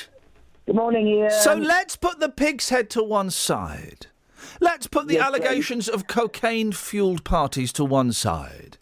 If David Cameron was at college studying prime ministerial studies, for which I believe he got a tutu, a Desmond, and he may have had a cheeky little spliff every now and then. So? Right. Do you think any more, any less, or the same? I don't like the man. Right. Simple as that. But look, hey, I mean, did he go up Ladbroke Grove and score it himself, or did he just do as I've done, where you go around someone's gaff and it's being handed around? Why? Okay, so you don't buy your own. You just go and blend. You go and bogart somebody else's joints. I don't even bother. If I happen to be round there and they offer it around, you obviously accept one puff on it, you know. So okay? Hang on a second. So okay? So are you saying that if David Cameron bought his own drugs? So we're stretching the elasticity of this story quite a bit. If we assume that David Cameron went and bought his own drugs, would you think more or less of him than if he just went to someone's room in halls of residence and had a little cheeky little, oh, could I have some of that, please? Well, I wouldn't think less of anybody who simply joined in with the party that was going on, you know. But if you start on drugs, there is always a chance you're going to continue on and get into harder drugs. Well, yeah, but then there's always the chance that you're not going to. If you start on shandy, there's always a chance you're going to become an alcoholic. Yeah, there's logistics say that there is a percentage of people who will continue onward. Well, no, there is a percentage of people that after trying marijuana will become drug addicts, but that's because they've tried drugs. You know, if you go and have a shandy bass, you might become an alcoholic. You might not. Yeah, I mean, I absolutely adore all the tastes of alcohol. And a little bit of the weed. Just occasionally, but you know what? Do you know any time I buy anything? I might get 1 or 2 pints during the space of a year. God, you're a fun guy to hang out with. Are we inviting David and Hitchin out? No way! He never buys around. And then at Christmas, I'll get myself a bottle of something nice. Yeah, for yourself, yeah? Yeah. I'm confused, though. So if David Cameron bought drugs, you'd think less of him than if he was just there and the joint was being passed around? I'd start thinking a bit more dodgy than I already believe. Okay. What if he was rolling the joints? What, for someone else? No, for the pig. No. What if he was what? Does this story about him? If he's rolling the joints, he's practised at it. Yeah, he's practised at it. Yeah, and yeah. I don't know. You bung in an and so I can answer it. Yeah. Okay. And. Thanks very much indeed. But do you think more or less of him because of this story, or the same? I don't think anything of him at all. So you think the same? Look, the fact of it is, if you knew some of the things that I'd done while I was a young'un, you'd think I was crazy. No, I think you're crazy without having to know that information. But thank you. 03459 455 555 is the telephone number. And I think we're treading more cautiously around this story than we need to. I think that lots of this has kind of been out in the public domain for a long, long time. But if we assume, and forget the cocaine and forget the pig's head, those are completely different things. And the more I think about the pig's head, the more I kind of think, yeah, and we've all put it somewhere we shouldn't, haven't we? It's not in anything dead. Huh? David Cameron, let's assume that the accusation that he was in a pot-smoking club, how old am I, at university, and, yeah, so what if he was? Do you think more, less, or the same of him? 03459 455 555. Isn't the pot-smoking club called university? No, many people would argue that were the case. This is Iain Lee. On BBC Three Counties Radio. Yesterday we had an incredible story from Mike Gurney, and we're all kind of just sat here going, "What is this real?" Basically, so Mike is a blind guy. He can see colour. He can see shadows, can't he? I think is what he said, Catherine. He can see shadows. You could say pick out light and shade. He's out for a little walk. Was it Stony Stratford? Yes. With his guide dog, Emily. Emma. Apologies, Emma. And as he's walking, he felt the dog kind of pull back behind him and nudge into his side. Yeah, and so he put his hand down and he felt a car reversing into the dog. So he gave the boot of this car a massive whack. Well, let's listen to what he has to say. Hang on. When my dog was suddenly thrown into my leg, I bent down and put my hand over her side because she'd gone slightly backwards, and that's very rare. Yeah. And up against her body was the back of what I later found out was a minicab. Oh. So I gave it 2 good whacks and shouted... The minicab you gave the whacks to? Yes. Yeah. I had no way of knowing if it was still coming back. So what's the driver doing now? Well, the police told me he was going to claim for damage to his boot. I'd dented it when I hit it. Right, so the driver is not going to be prosecuted by Thames Valley Police.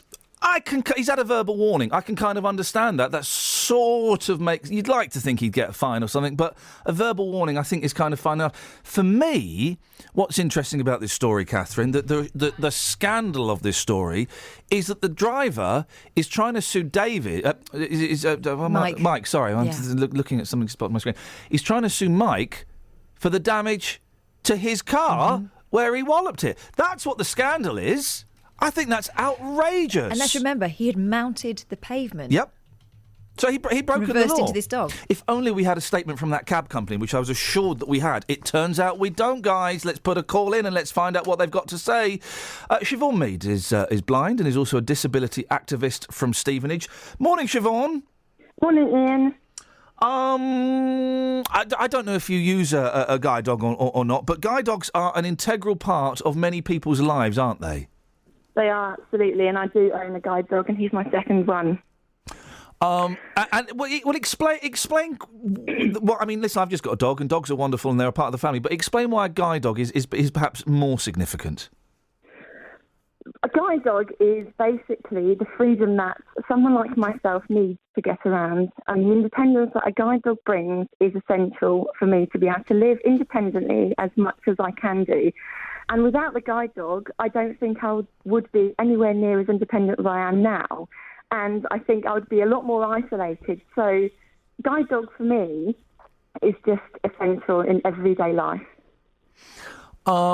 And it sounds like the dog's going to be okay. She's a little bit nervous and anxious after what happened, but Mike, we're going to keep in touch with Mike and find out. But it sounds like she will probably be okay. But something like this is stressful, well, to everybody involved, the dog and the person, the guide dog owner. Yeah, indeed. This can have a long-term detrimental effect on a guide dog because obviously, you know, they're out and about in the community. And if the dog does become traffic shy, then there might be elements to that they might have to look at retiring. I mean, that's a very last resort in any case. But I do think it's crucial that, you know, drivers just pay attention to what they're doing.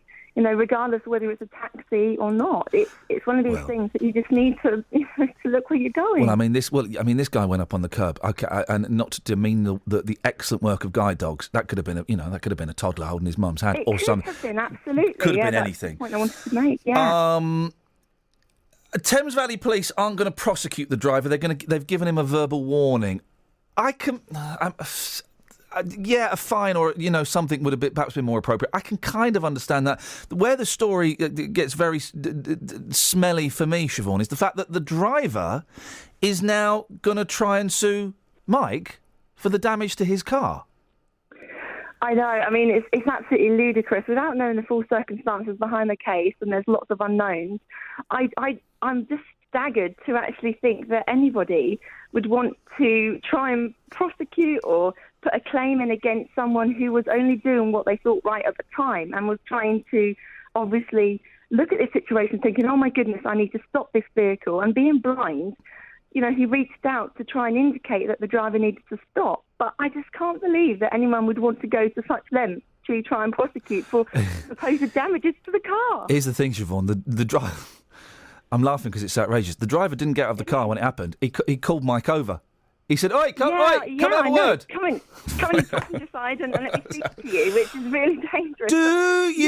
Do you think, Siobhan, I was always, I don't know, there must have been a programme or something going on in my area, because I was always taught up to have ultimate respect, for blind people, and always, you know, if you see a blind person coming along, make sure you kind of step out the way, they've got room, stuff like that.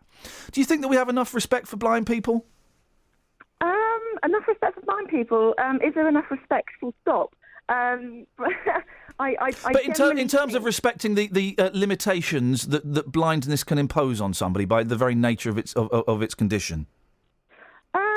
I think there are a lot of people who have ultimate respect for blind people for going out independently, living their lives. But I do think there needs to be a lot more respect and understanding for blind people and generally for people living within the community. I really wholeheartedly believe that, you know, there are a few that spoil it for the rest, because I would say that, you know, we live in a lovely society most of the time. But like I say, you know, there does need to be a lot more thought and respect for blind people and people generally. Siobhan, always good to talk to you. Thank you, Siobhan Mead, disability activist from Stevenage. 03459 455 555. I'd love if you agree with the taxi driver and you think, well, fair play, the blind fella whacked his car, he dented it, he deserves a few quid back. Cheeky monkey. If you agree with that, I can't believe there's anybody who does, though. Really? Travel news for beds, cards and bugs. BBC Three Counties Radio.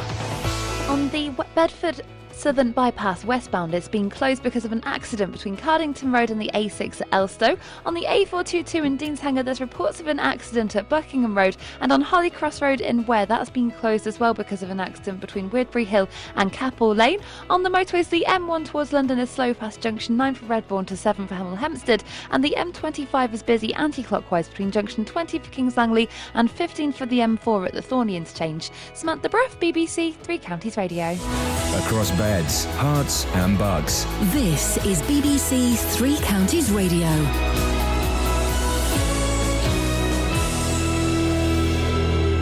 With the headlines, I'm Simon Oxley. Elderly residents in Bedford say they no longer feel safe in their block of flats, which was originally set up solely for retired people. Chandos Court, which is managed by Bedford Pilgrims Housing Association, will now be used to provide social housing for people of all ages, including families. Police are urging motorists to avoid the A421 Bedford Southern Bypass after an incident which has closed the westbound section this morning. A cyclist has suffered serious injuries. The Highways Agency say the road isn't expected to reopen until lunchtime. And the trust which runs Addenbrooke's Hospital in Cambridge has been put into special measures after inspectors rated it inadequate. The hospital also takes patients from Bedfordshire and Hertfordshire. The trust has apologised following the report by the Care Quality Commission. Three Counties Sports. BBC Three Counties Radio. Chelsea must decide whether to appeal against Diego Costa's violent conduct charge after the FA began disciplinary proceedings following Saturday's controversial win over Arsenal. Chelsea have until 6 o'clock this evening to respond. More from Iain Dennis. The incident involving Lauren Koscielny in the 43rd minute sparked the events that eventually led to the dismissal of Gabriel. A three-man panel of former referees will now judge whether Costa is guilty of violent conduct for putting his hands into the face of the Arsenal defender. Meanwhile, Gabriel has been charged with improper conduct for his behaviour following his dismissal, while Santi Cazorla, who was also sent off, has been warned about his behaviour. Both clubs have been charged for failing to control their players. Former Stevenage manager Graham Westley says he's thrilled to be back in football after being named as the new manager at League One side Peterborough. Westley left Stevenage in May after his third spell in charge. Tonight, the third round of the League Cup gets underway with matches including Sunderland against Manchester City and Aston Villa at home to Birmingham. In the National League tonight, Boreham Wood are away to Torquay. And England's women won last night 8-0 away to Estonia in their opening qualifying match for Euro 2017. BBC Three Counties News and Sport. The next full bulletin is at 8. Bring it. To kiss and tell, but I've been seen with fire up. I've never been with anything less than a 9. So fine, I've been on fire with Sally Field, gone fast with a girl named Bo, but somehow they just don't end up as mine. It's a death-defying life I lead. I take my chances. I die for living in the movies and TV. But the hardest thing I ever do is watch my leading ladies kiss some other guy while I'm bandaging my knee. I might fall from a tall building, I might roll a brand new car, 'cause I'm the unknown stuntman that made Redford such a star.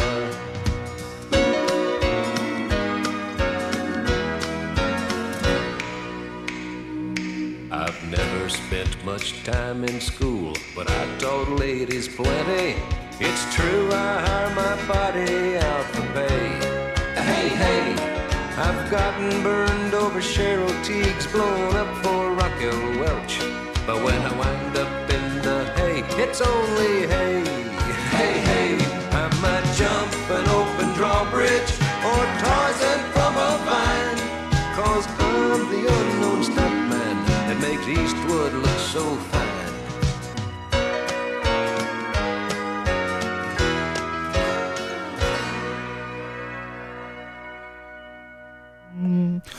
Morning, Eduardo. What Lee Majors? What are Lee Majors? Whatever happened to Lee Majors, Ian? He married a really hot young woman who's got funny eyes about 3 years ago. There's a man that never really fulfilled his potential. Do you not? Do you know he did it? The best thing, and that's a really good point. He didn't. He didn't. Did he make movies apart from the $6 Million Man TV movies? Did he make movies? I think he made some movies that you see on like the movie channel that is straight to video. If there's not a movie channel called Straight to Video, there should be. His best, the Lee Majors' best performance ever was in Scrooged, the Bill Murray film. Oh, yeah, he was in that, wasn't he? But he's in it's a good film, right? Doesn't really stand the test of time. And they're showing trailers for what's coming up on that season on his horrible, snarky TV channel. And one of them is Father Christmas is being besieged by, like, ninjas or something. And Lee Majors kicks the door down. He's got machine guns and a cigar. And if I've got this correct, Father Christmas goes, oh, "It's Lee Majors, the $6 million man." And that's his best, that's his finest performance. So I'm going to run down to Blockbuster tonight and rent that. It's on Netflix. I'm still going to do the Blockbuster thing. Guys, this filmography is tragic. Oh, yeah. From 1970 onwards, it's TV movie, TV movie, TV movie. She's got Wikipedia up, I mean, I'm all over it. Well, hang on a minute. How many TV movies have you made, Catherine, before we start dissing the mage? And listen, I wasn't married to Farrah Fawcett. He should have been aiming higher. He was aiming just right. Exactly, and then it all went wrong. Oh, that's just pervy. That's just pervy. It is a bit, isn't it? Yeah. What you got for it? While I'm talking to Eduardo... Mind you, she did Playboy, so... Yeah, did she? Yeah. While I'm talking to Eduardo, I'm trying to cancel my Xbox Live subscription. So why are you trying to do that? Well, I don't use it. And it turns out you can get all of the movie apps that I use for free without paying 40 quid a year. I don't play the games anymore, so... Why don't you play the games anymore? What? This is quite... I'd rather explore this than David Cameron. So I'd like to know why the massive change and no gaming. Perhaps gaming is a good thing. Cancelled. I've cancelled it. Because I don't really have time, because I go to bed at 8 o'clock at night and I've got two young lads, so I don't really have time to go around playing the COD and the GDA. Do you not think that you'll be in a better position when the children are older to be an expert? You know, you might not be able to jump back on the Xbox horse.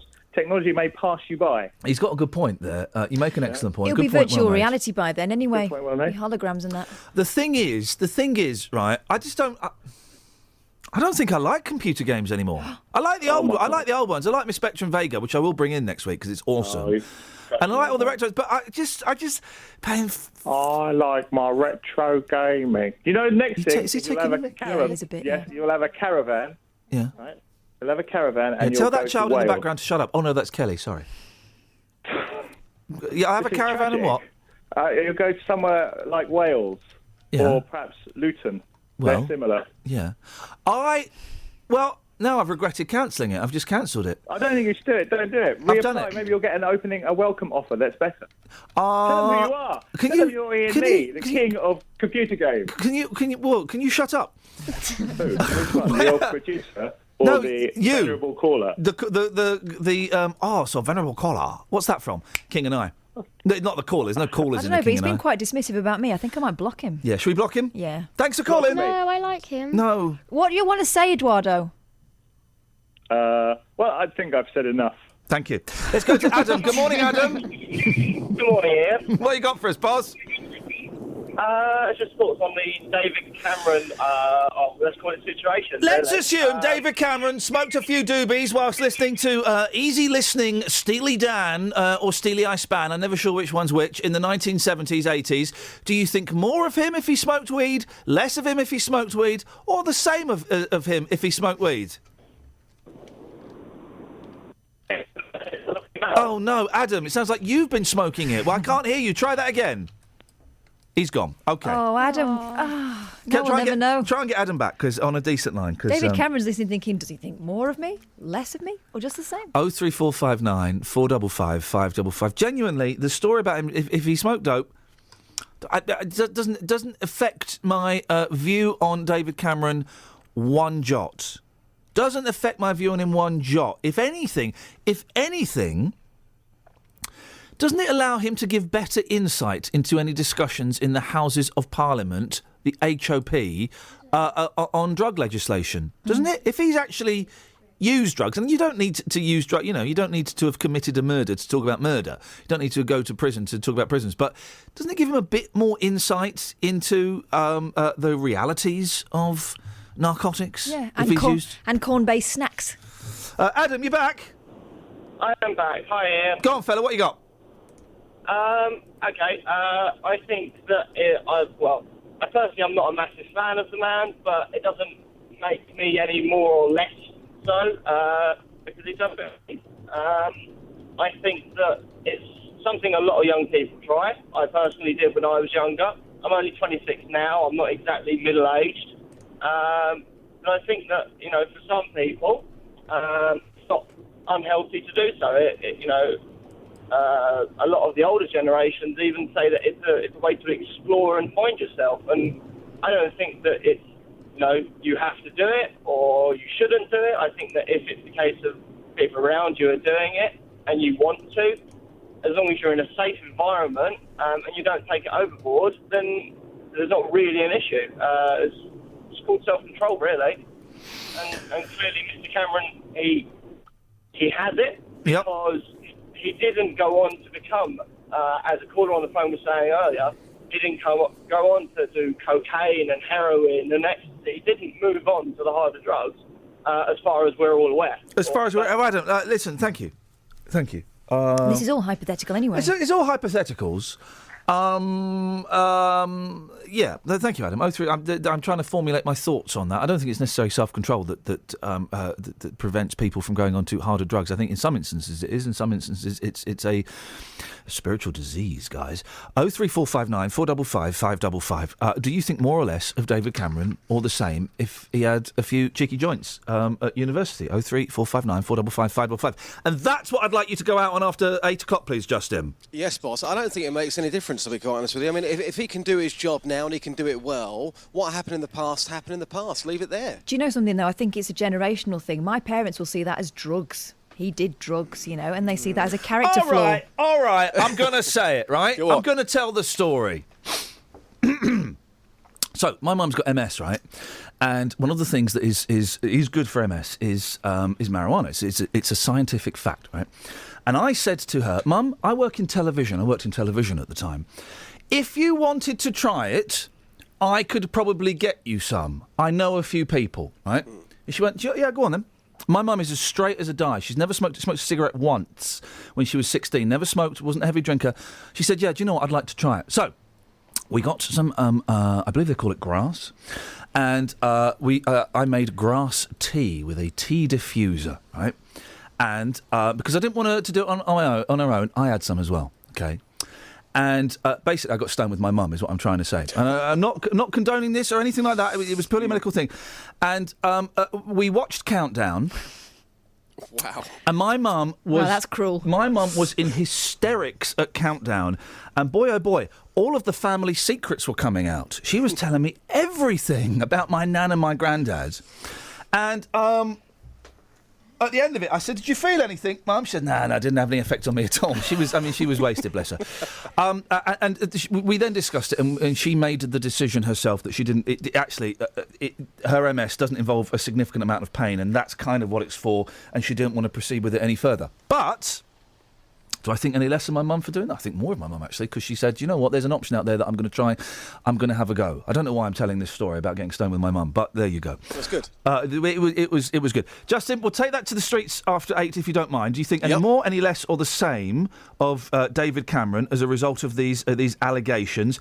Posh Spice, can we come to her after the weather? Can you wait 2 minutes? Of course you can, fella. Cheers, yeah, no problem. my dears. Thank you very much. Travel news for beds, cards and bugs. BBC Three Counties Radio. In Bedford, there was an accident earlier on the Bedford Southern Bypass, so it's closed westbound between the A603 Cardington Road to the A6 at Elstow.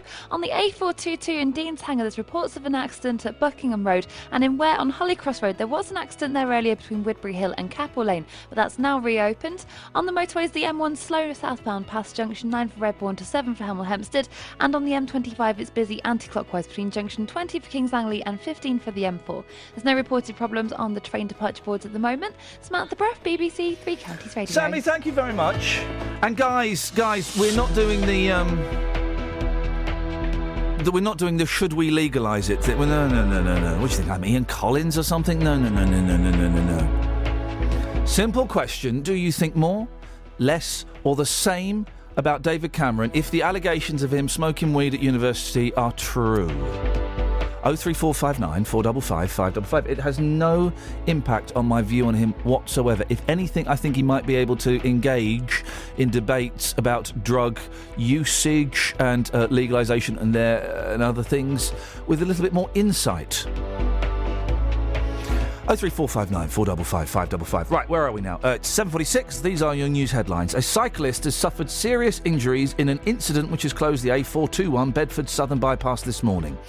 Elderly residents in Bedford say they no longer feel safe in their block of flats, which was originally set up solely for retired people. And the trust, which runs Addenbrooke's Hospital in Cambridge, has been put into special measures after inspectors rated it inadequate. Oh, for crying out loud, no, it's the weather. Please. Beds, Hearts and Bucks weather. BBC Three Counties Radio. Quite a damp morning across all three counties. Some heavy showers out there at the moment, working their way across. Some brighter spells too as well, so a real mixed bag. The heaviest of the rain seems to have moved south and eastwards, but it's not to say there's not going to be any more. These showers are going to continue for much of the day, becoming maybe a little less frequent later on, but it's not going to feel too pleasant. We've got a northwesterly breeze, which is adding to the temperature. We're not feeling too warm at all, 16 Celsius being the maximum, despite the fact we may see a little bit of sunshine before it sets later on today. Now, overnight tonight, with the cloud and potential showers remaining, we'll clear away and we'll get some nice lengthy clear spells, which will mean the temperature drops down into the high single figures, 8 or 9 Celsius, but also some mist and fog patches likely to develop as the wind falls lighter as well. A chilly start for Wednesday, but more sunshine around tomorrow. Nice morning actually, with sunshine or sunny spells, but gradually the cloud will increase through tomorrow afternoon and we could see some patchy light rain arrive by evening. Maximum temperature for Wednesday, 16 Celsius, and that's your forecast.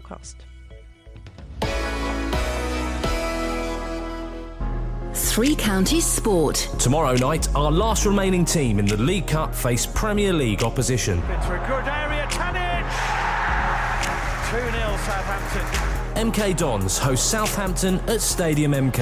And that was created by Reed. What a good ball in it was! Hoping to make it to the fourth round for the second year running. Baker slots it away! And this time Carl Robinson is celebrating! Hear how the Dons get on in Three Counties Sport. Tomorrow night from 7 here on BBC Three Counties Radio. Right, so there's a picture. It's Posh Spice. She's at a shop in the Cotswolds, and there are 3 little girls. They're 11-year-old little girls. Probably never even heard of the Spice Girls, but their mum said, "Oh, she used to be famous back in the day. She used to be famous back in there." And Posh Spice is so kind that she's deigned to have a picture of these girls.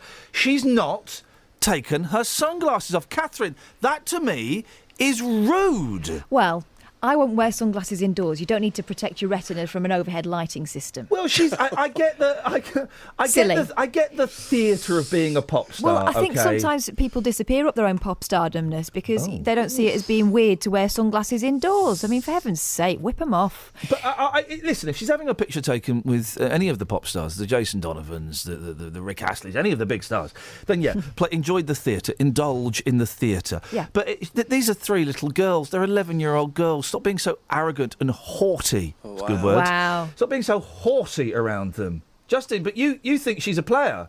I think this is absolutely fantastic. You know, if you had a picture taken with Ringo Starr wears sunglasses indoors all the time, would you say, Ringo, can you take them off because you're a little bit arrogant? No, you wouldn't. You'd have that photograph taken because that's what he's known for. But I think they're prescription. He has got. If you look at them, they are Sid Littles. They're milk bottles. Okay, all right, okay, take that out of the equation. Victoria Beckham is known for wearing sunglasses. It's her style. It's her image. Yeah. Okay. So. Okay. I've taken this one to the streets because clearly you're outraged by somebody who's taken the time and effort to have a nice photograph with 3 young children on her holiday, by the way. The time and the effort, trust me, I've been having loads of pictures taken with people who've been kind enough to pay me money, give me cash to come and see me talk for 90 minutes, right? There's nothing kind about having your picture taken. It's literally the least I can... No, she owes all of us a photograph. When am I getting mine? I've put dollar in her pocket. She owes me a photograph. God, so bitter. Instead of the sneery look she gave me once at the private lounge at Heathrow. Oh, yes. Yeah, gave me a dirty look. That might just be a rest face. What do the streets say, Dealey? Well, I've taken this one to the streets, and who would have thought that talking about Victoria Beckham would enhance some tenseness on the streets? But that's exactly what happened this morning. Was she a bit arrogant by not taking the glasses off? Yes, we're actually talking about this. Is in the Mail today. Here's what happened.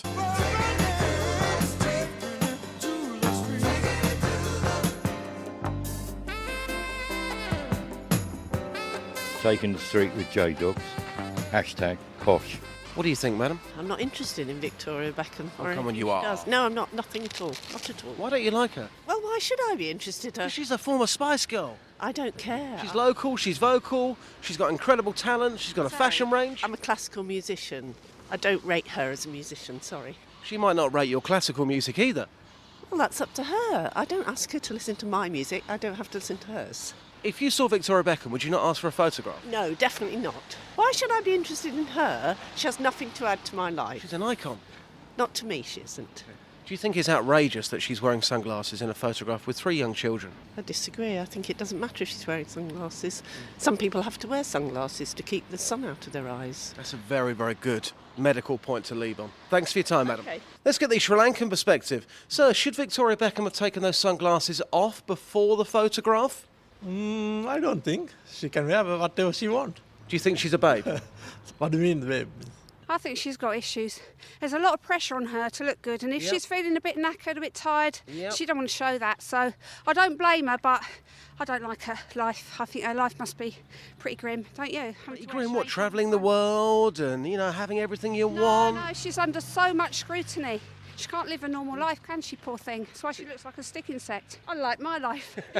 All sweaty first thing in the morning. Go and enjoy your run in your lycra. I've done it. I've got to go shower now, get to work. OK, I think that was an invite. Thanks, madam. Cheers. Dealey, excellent stuff. I disagree with all of those people, apart from the ones, of course, I agree with.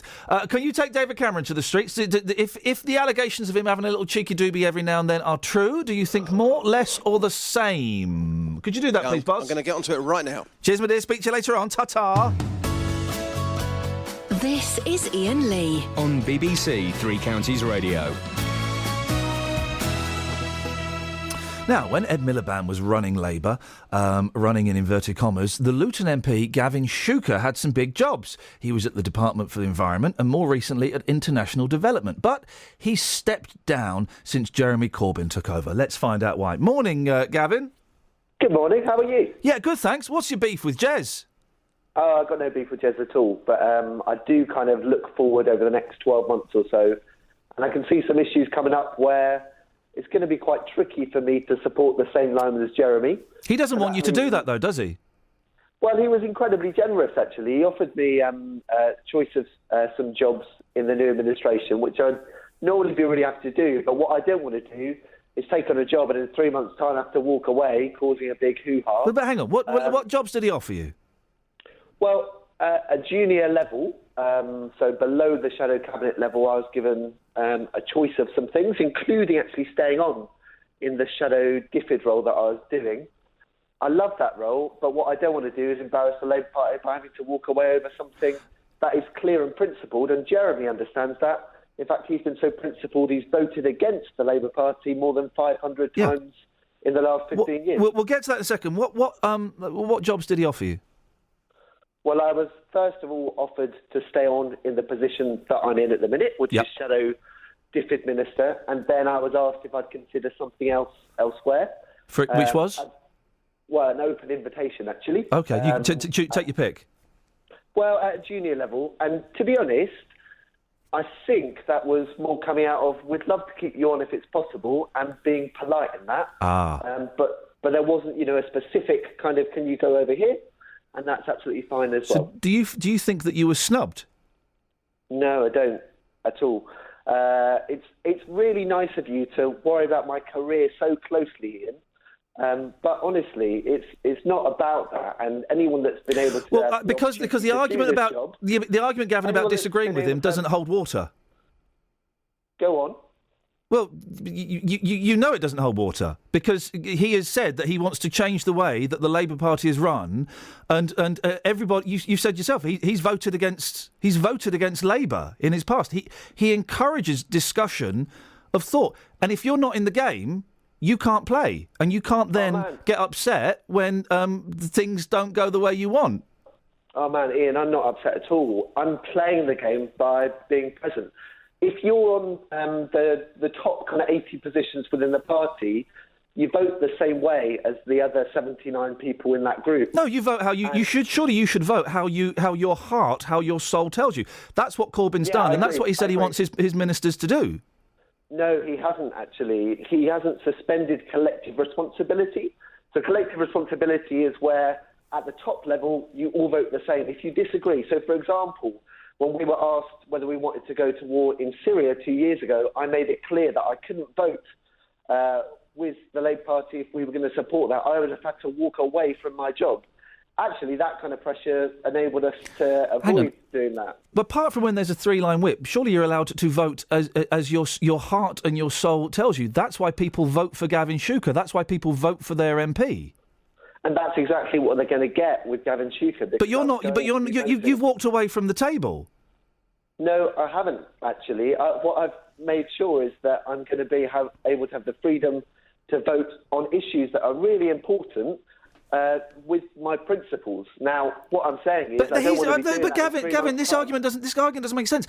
You've already said that that's what Jeremy Corbyn has done for his entire career. Is he's voted with his principles. He has said he wants a Labour Party. He said that there are lots of people in the Labour Party that disagree with him, but he wants to open up discussion. Why are you not prepared to get involved in discussion? And that's the discussion that I'm choosing to be involved with, Iain. But the top by stepping down, the Labour. Iain, hold on 1 second. The top 80 positions of the Labour Party are still bound by collective responsibility. So I'm afraid it's not my argument that doesn't hold up, it's yours. Those 80 positions will vote with collective responsibility, whether it's... So a junior position is one of the top 80? Yeah, I'm afraid so. And you're saying that you would not be allowed to vote as you wanted to vote? That's correct. Gosh, well, if that's true, that's outrageous. Do you not feel that that all of these Labour people, the Labour MPs and stuff, he got a massive majority? And what I'm hearing from people like Chuka and Moona and Liz Kendall, and I'm surprised, Gavin, what I'm hearing from you as well is it just sounds really disrespectful to a man who's got a massive majority and has been voted in. And I kind of get the impression everybody's huddling and either, if not stabbing him in the back, at least waiting and rubbing their hands with anticipation for when he inevitably falls. Well, I hope that he doesn't inevitably fall. In fact, if you go onto my website, you'll see why I've chosen to step down. I wanted to succeed. I don't want to be part of the problem. You didn't see me resigning during his speech. Actually, I offered just to step down quietly, which is what I've done over the course of this period. I'm not walking away from the Labour Party, and I want to see a Labour government in 2020. I just don't see how that's going to work if I end up getting to a point where I just can't support a position and have to resign, which is a much bigger story. And actually, Jeremy understands that. As I said, he's been someone over the last 15 years in particular that's voted so principally that he's actually voted with the Conservatives more times than David Cameron. 3 final questions, and I find this fascinating, Gavin. So this is the first time I've kind of had an inside look. Did you tell Jeremy Corbyn that you were stepping down, and what did he say? I didn't have a direct conversation with Jeremy, but I said back to him. Yeah, but I said, well, in fairness to him, it's a new job and he's got to get through an enormous number of shadow ministers, so don't consider it to be a stump. We had a really nice friendly conversation the other day. Where I said I really wanted to succeed, and we continue to be on really good terms. Do you think if Jeremy Corbyn is leader of the Labour Party at the next general election, that he'll become Prime Minister? I think it'll come down to what policies we have, in all honesty. I think it probably looks quite tough, but it was going to look tough under any particular leader. Bear in mind, we're 100 seats behind, and we need to get an enormous number of people that like voting Conservative to vote Labour. That was a tough gig for any leader coming in. And I've forgotten what the third question was, so there we go. So I'm going to make up a third question. If the stories of David Cameron smoking pot at college are true, do you think any more, any less, or the same of him? Exactly the same as before. I mean, he said he had a normal university experience. I was quite fortunate. I got to go to a good university like him, and we all watched with horror as everyone played out Brideshead Revisited. It doesn't change my opinion of him whatsoever. So if a normal university experience involves smoking dope, did you have a normal university experience? I had a normal university experience, but I've never done any drugs at all. I'm very dull, I'm afraid. Well, no, doesn't that? I don't think it's a judgment on dullness or not. Gavin, as always, I appreciate your openness and your honesty. Thanks for talking. Cool, have me back. Thank you very much. Travel news for beds, cards and bugs. BBC Three Counties Radio. In Bedford, on the Bedford Southern Bypass, there was an accident earlier between Cardington Road and the A6 at Elstow, so it's been closed westbound. The diversion is off through Bedford via the A600 North. On the A507 in Alsius, reports that it's been partially blocked by an accident between Stotfold Road and Hitchin Road. And in Deans Hanger, there was an accident earlier on the A422 at Buckingham Road, but that's now been cleared out of the way. Samantha Bruff, BBC Three Counties Radio. Thank you, Sammy. Thank you, Gavin. Sorry to be a little bit late for the news. I was finding that fascinating. Your thoughts, please. 03459 455 555. Local and vocal across beds, hearts and bucks. This is BBC Three Counties Radio.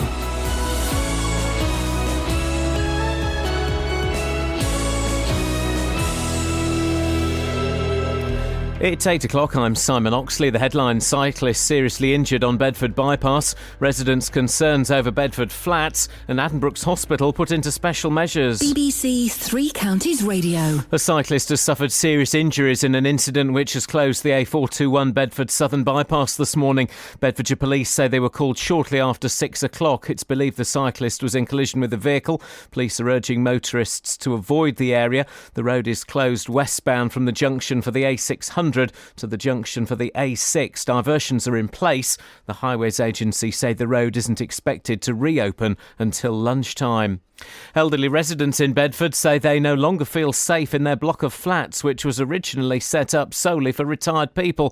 Chandos Court, which is managed by Bedford Pilgrims Housing Association, will now be used to provide social housing for people of all ages, including families. The association say they take antisocial behaviour very seriously, but resident Basil Walker says they've had to put up with people fighting, smoking and urinating outside their doors. We had people outside our door. One man was laying on the floor and three men were kicking him and saying they were going to kill him. Then we called the police. Eventually they came. We've had other people down on the stairwell sleeping, smoking, drinking, urinating.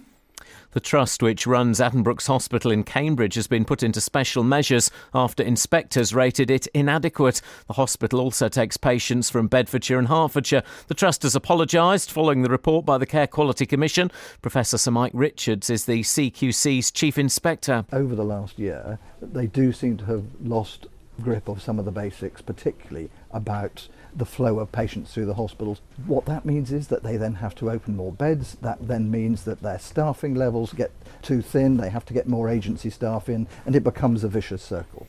A man has been arrested after an incident at a hotel near Luton Airport on Sunday evening, in which a man was left with serious head injuries. Police were called to the Hampton Hilton shortly after 9 p.m. The injured man in his 40s was airlifted to hospital in a critical condition. A 21-year-old man from Latvia was arrested at the scene. The Home Secretary Theresa May will join other EU ministers in Brussels this afternoon to try to reach agreement on how to deal with tens of thousands of migrants arriving in Europe. So far, talks have failed to achieve a consensus on how many refugees each member state should accept. Britain has opted out of a quota system, while several countries reject the proposal. The head of Volkswagen in the United States has said the company will take steps to restore customer confidence after it admitted rigging emissions tests on its diesel engines. The German manufacturer, whose UK headquarters are in Milton Keynes, could face penalties in the US of up to $18 billion, nearly £12 billion. In sport, Chelsea must decide whether to appeal against Diego Costa's violent conduct charge after the FA began disciplinary proceedings against the striker following Saturday's controversial win over Arsenal. The weather: a mixture of sunshine and some heavy showers, a maximum temperature 16 degrees Celsius. And you can get the latest news and sport online at bbc.co.uk/3 counties. Thank you very much, Simon. Oh, exciting news. We might have the Bare Naked Lady on the show as early as Tuesday or Wednesday next week. I might be going to meet them on Monday.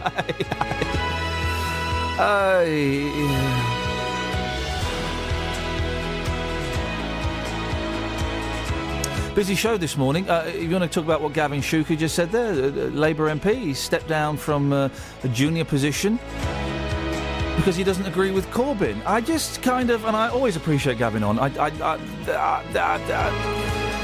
suspect he's more open than a lot of the MPs that we get.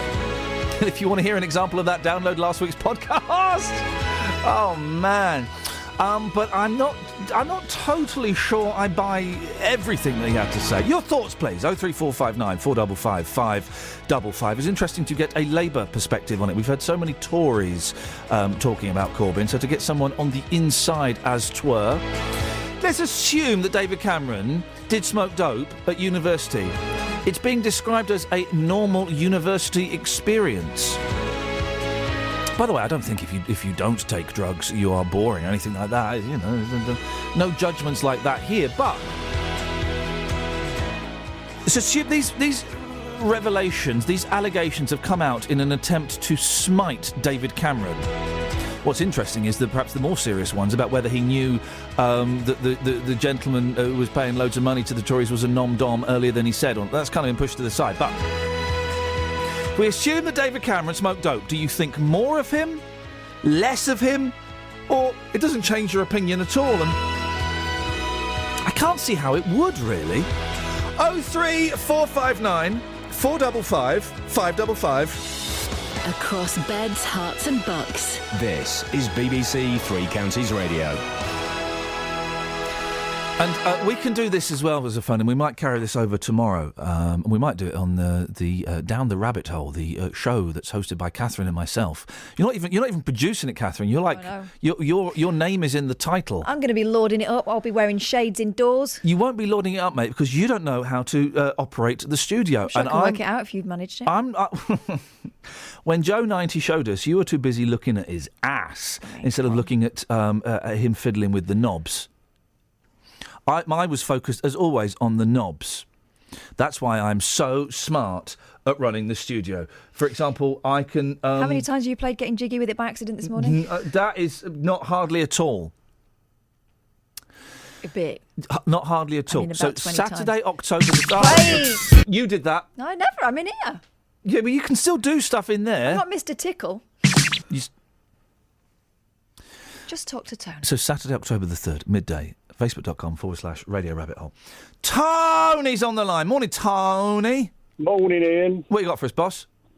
Forget about Lee Majors and the $6 million man. Chuck Norris is the guy. Do you remember him? I do remember Chuck Norris. He had the what's it kicked out of him by Bruce Lee in The Way of the Dragon, and then went on to make a series of straight-to-video movies. Yeah, but they were better than Lee Majors. Well, the Octagon was good. A Force of One was good. Invasion USA was good. You're surprised I can reel these off. Yeah. But the rest, he had, what was his TV series? Walker, Texas Ranger. That was a stinker. That's still on there now. If you go to the 109th channel on Freeview or something like that, he's on there some night. But the thing I don't get about Chuck Norris, right, is he's tiny. He's only about 5'1". I don't get the wig. I mean, really, if you look at... I could watch The Octagon when I was 16. I bet if I sat down to watch it now, I'd be bored in 20 minutes. Yeah, well, that's old age for you, isn't it? Well, yeah. So you're saying that if Lee Majors had a fight with Chuck Norris, 7 times world karate champion, would beat Lee Majors? Yeah, I don't know what the age difference is between them, but you've got to put that in the equation, haven't you? I think that they're both of an age now where they're kind of just old. They're just old. What do you reckon? 1 round each. Then a good lie down. Yeah. A little bit of medication from Nursey. Thank you, Tony. Let's never forget Chuck Norris. This is what we'll do tomorrow. Careers that never quite lived up to expectation. What happened to MacGyver? I don't know who MacGyver is. Exactly. Who was the actor that played him? Because we just know him as MacGyver. Didn't he die? Oh, I don't know. Wasn't he Madiver? What? You can't. That was close. That was close, wasn't it? I think MacGyver died. Hang on. You investigate while I talk to our next guest and see what's going on here. A group of elderly neighbours say they no longer feel safe in their Bedford flats because now anybody can move in. Chandos Court was once a sheltered housing complex, then it was opened up to over 45s, and now the age restriction has gone altogether. Residents say they've been confronted by people fighting, sleeping, smoking, urinating on their doorsteps. Well, Bedford Pilgrims Housing Association says there's not enough demand from older people to fill the block, and the old people can move to a block that's got a warden if they want to. Karen Perry is the Chief Executive of Age UK Bedfordshire, who works directly with some of the residents of Chandos Court and joins me now. Morning, Karen. Good morning. I'm really surprised that the Bedford Pilgrims Housing Association could keep changing the rules. I would have thought that if you moved in and it was for people over 60 and there was a warden, that they would kind of have to keep supplying that service. Or even if they got rid of the warden, keep the age the same. Well, one would assume so, but housing associations are obviously able to change their criteria over the years. I am aware that Chandos Court a couple of years ago had some changes. It was at the point when there was a court closing down in Kempston, and we spoke to some of the residents there. Williamson Court was closed. That was also sheltered accommodation, and people were enabled to move out and move to other sheltered accommodation or indeed extra care housing, which seems to be the way that both the government and the local authorities across the country are going. They're reducing their stock of what they call sheltered accommodation, which is warden controlled, and they phased out permanent wardens, and now you have a lot of mobile wardens working around a whole group of flats rather than having a warden on site. And they're moving away from that. They say the demand isn't there, but people want to stay in their own homes for longer and then have a care package put in place. Under the new Care Act, everybody's entitled to have an assessment for care, so you can do that, or indeed wait and then go into what they call extra care housing.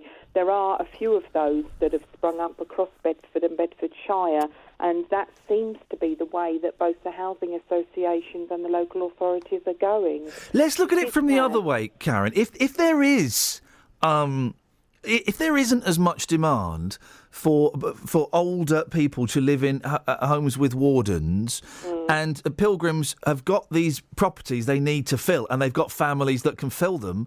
Yeah. Can we really think badly of pilgrims for putting younger families in?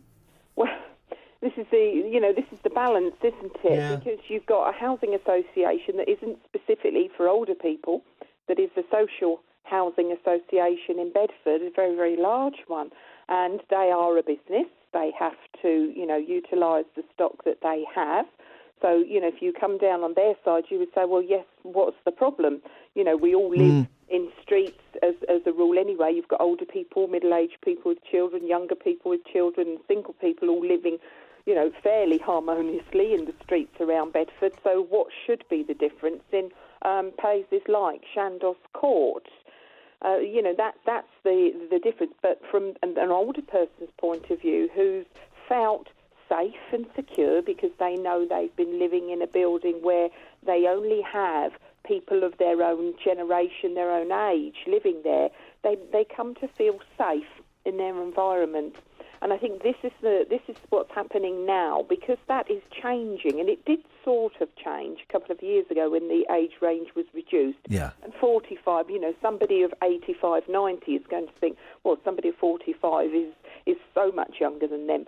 But if you then get people of anything from 18 upwards moving in, then there is what we call the fear factor, isn't there? Yeah, There's a fear factor of, oh my gosh, am I going to get a group of people moving in who are going to party all night or going to be drinking or taking drugs? It turns out, horror stories. Yeah, and some of the stories that I'm sure you've heard from the residents there, we spoke to one lady, people asleep on the floor outside her front door, and she has a word with them, and they tell her to, F off and so. Yeah, no one should live like that, but elderly people in particular, come on, let's be honest, the last couple of decades of their life, let them have some peace.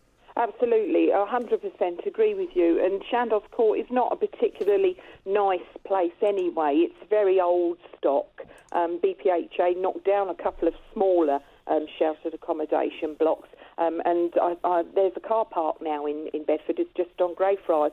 And one sort of wonders why they didn't then rebuild something for, the whole community rather than, knock down a sheltered block and just leave it as a car park. I don't know the answer to that.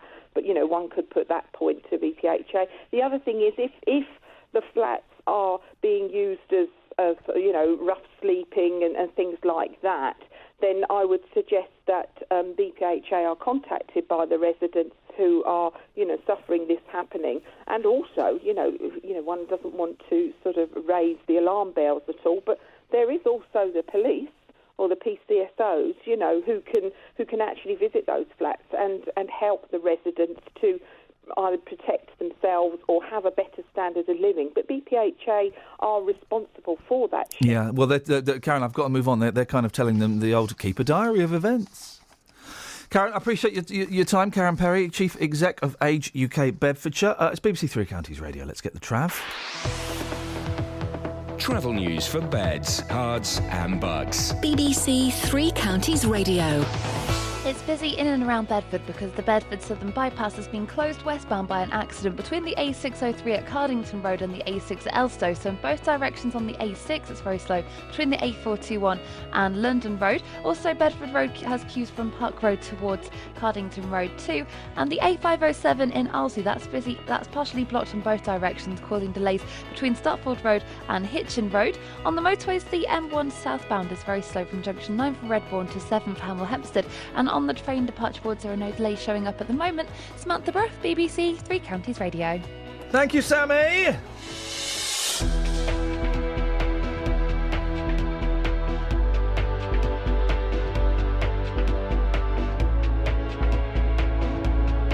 Baby.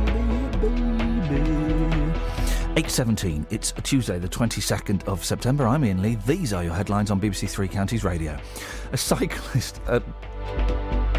Sorry, something just flashed up on my screen. I do apologise. A cyclist has suffered serious injuries in an incident which has closed the A421 Bedford Southern Bypass this morning. Elderly residents in Bedford say they no longer feel safe in their block of flats, which was originally set up solely for retired people.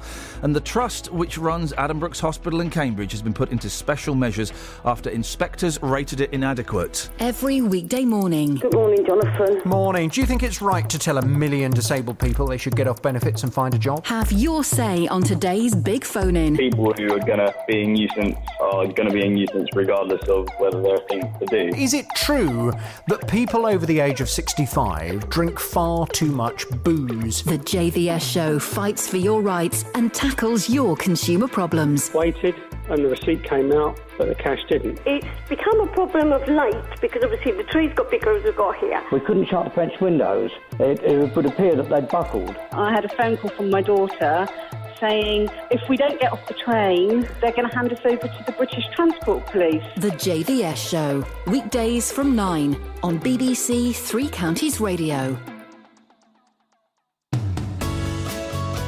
This is Iain Lee. On BBC Three Counties Radio.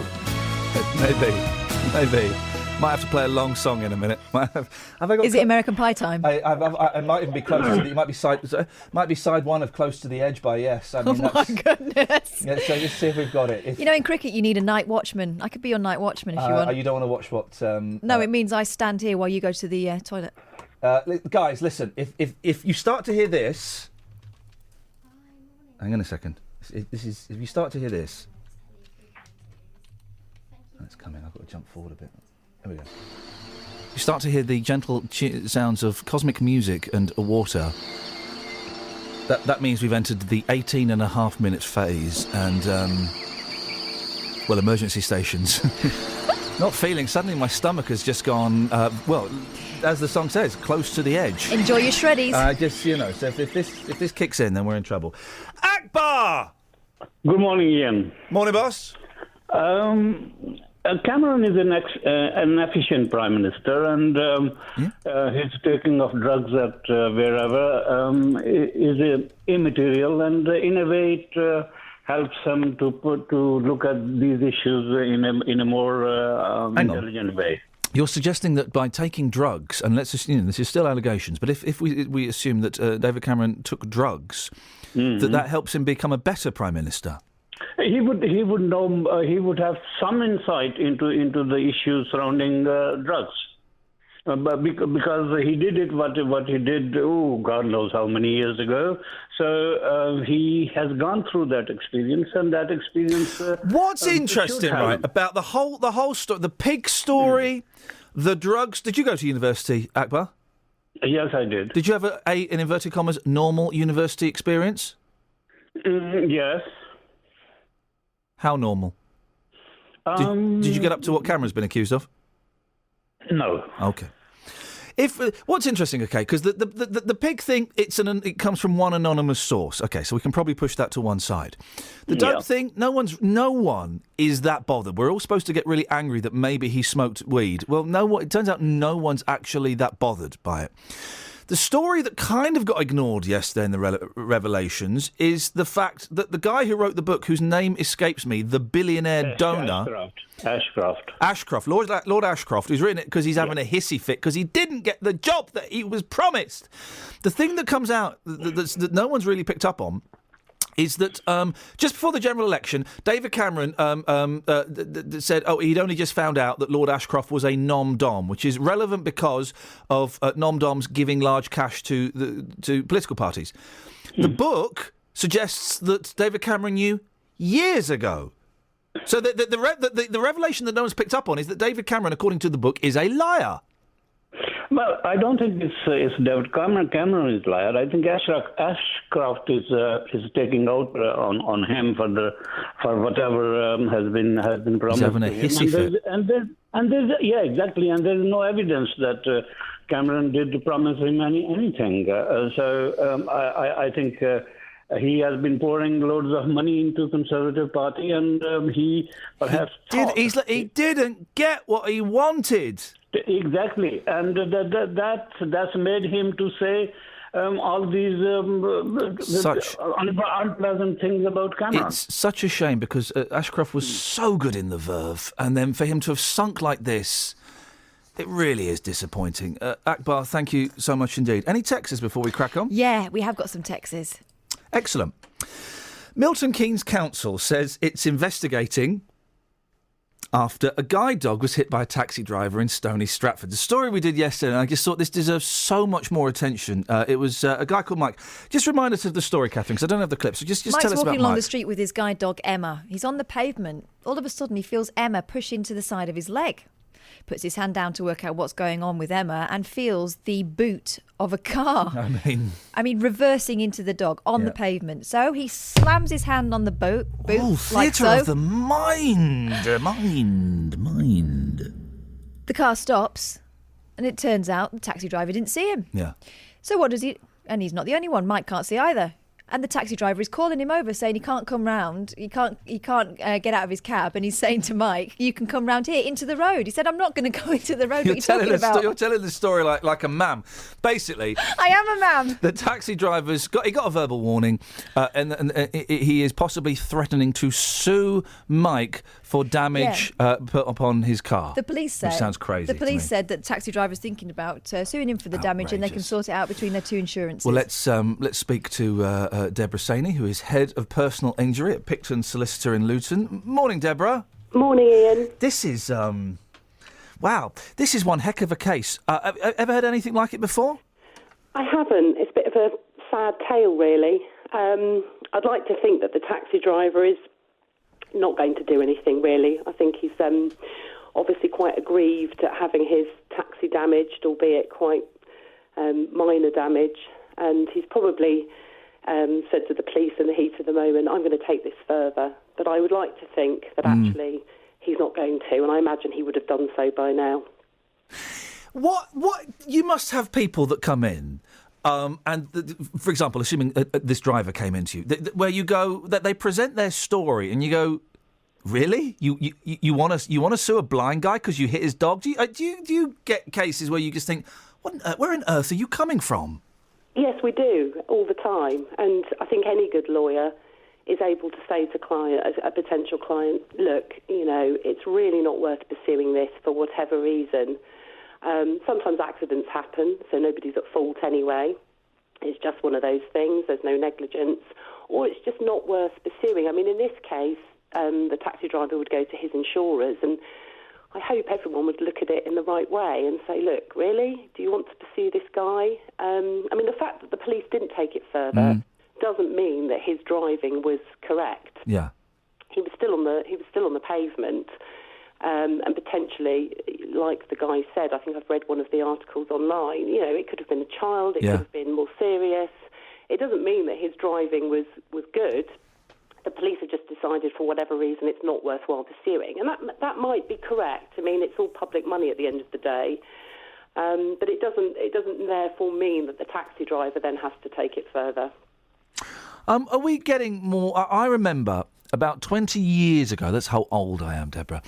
I remember about 20 years ago, people saying, we're going to start becoming like America, with those where there's a blame, there's a claim. Because we didn't used to have that culture about 20 years ago. British people were very reticent to sue or to claim compensation or to get what was rightfully theirs. Feels like we've gone way too far the other way now, and that that people will try and get a bit of compo at the drop of a hat. Yes and no.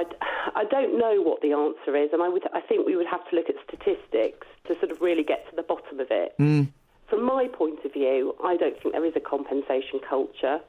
I think it's blown out of proportion. There's a bit of, media reporting which suggests that everybody's claiming for everything, and it isn't the case. Certainly since I've been doing this work, which is quite a long time, I've seen a real drop in the amount of people claiming for things like highway trip accidents. There used to be loads of them, and it's simply not happening now. I mean, there might be reasons for that. The highways might have improved, so the councils might be taking better care of our pavements, or it might be that people are just not pursuing these things. And the government have put in lots of initiatives recently to prevent lots of claims for sort of trivial injuries and trivial accidents, as they like to call them. So I don't think we're like America. We don't get the sort of millions and millions of pounds of compensation for minor things like they seem to do there. So, no, I disagree with that. Deborah, I appreciate your insight and your knowledge. Thank you. Deborah Saini, Head of Personal Injury at Picton Solicitors in Luton. 03459 455 555. You can call them about any of the things that we're talking about. I guess the main thing, and this is what Justin's out and about on, and we'll speak to him before the end of the show, let's assume that the allegations about David Cameron having an inverted commas normal university life, which means that he tried drugs, are true. And we're talking about cannabis. Put the cocaine stuff to one side. Please, put it to one side. I'm trying to find it hard to talk to you. If it's true that he smoked some weed when he was at college, do you think any more, any less, or the same? And the vibe I'm kind of getting from this story is, yesterday we're all, David Cameron smoked marijuana! And now we're like, yeah, and...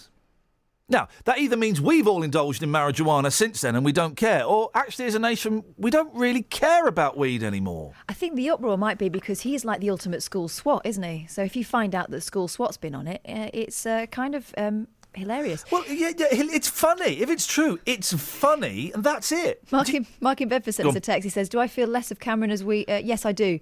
Weed is such a boring drug. Oh. Dean says, I don't care what Cameron's done in the past, just as long as he's honest about it in the future.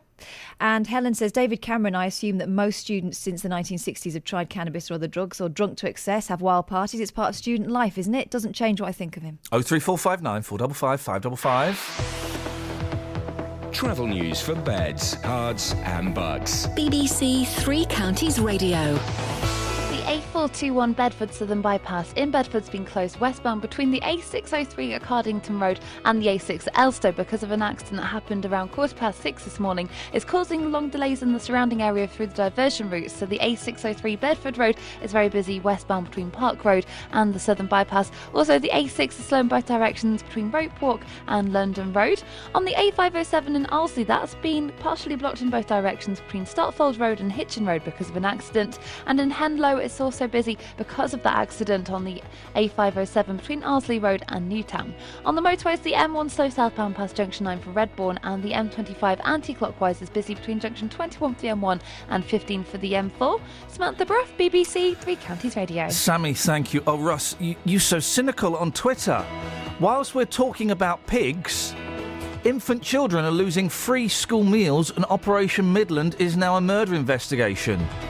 Always see who's not getting attention when big stories break. Number 10 PR. It's time to press the piggy button, guys. Across beds, hearts and bugs. This is BBC Three Counties Radio.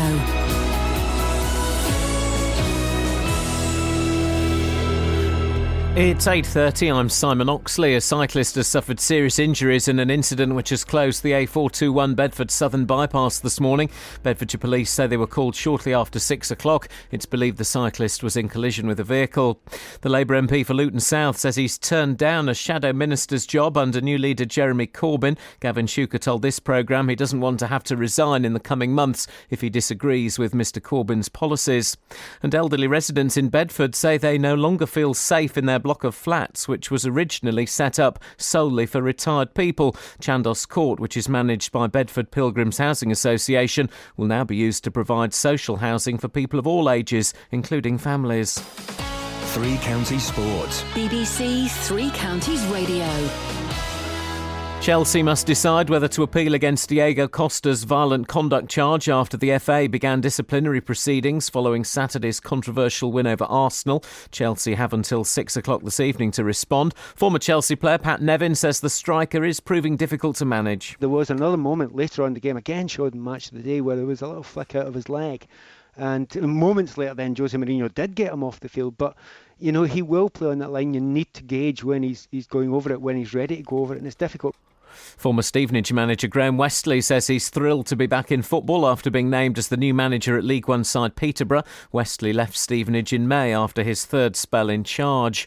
Tonight the third round of the League Cup gets underway with matches including Sunderland against Manchester City and Aston Villa at home to Birmingham. In the National League tonight, Boreham Wood are away to Torquay, and England's women won 8-0 in Estonia in their opening qualifying match for Euro 2017.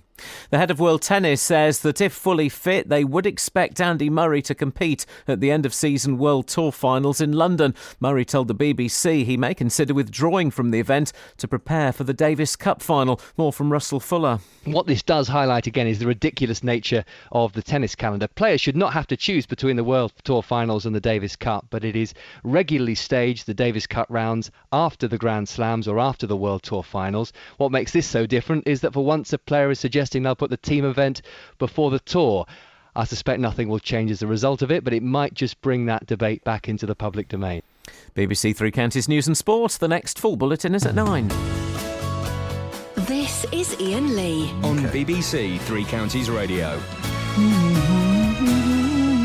Morning, Marlene. Hello, Iain. You all right, my love? Yes, I am. No, I'm not actually. I'm fuming. What's going on? What's happened? About the guide dog. Oh. Do you know how much a guide dog costs No. from the time it is born till when it retires? I don't know. Go on. One dog, £58,000. Flip it. At least 4 times more than his blasted car. Yes. Well, I mean, I would suggest. Well, he's a cab driver, so probably even significantly less. A mini cab driver, so probably even less. I would, and if a dog loses its confidence, then its guide dog days are over. Yeah. Yeah. Well, exactly. Yeah. You've wasted all the time and indeed the money, and it can't work no more. I've just started collecting for guide dogs for the blind. I'm one of these awful people in the supermarket. We don't rattle our boxes. You're not allowed to rattle the boxes anymore, are you? I know we're They not. changed this is true. They changed the law about 7 or 8 years ago, I think. Yeah, so if you got the tins or the buckets, you're not allowed to shake them anymore. What a stupid law! We've got a guide dog there, and that always brings the people in. We always have a guide dog with the owner and then a sighted person, and I was just absolutely fuming.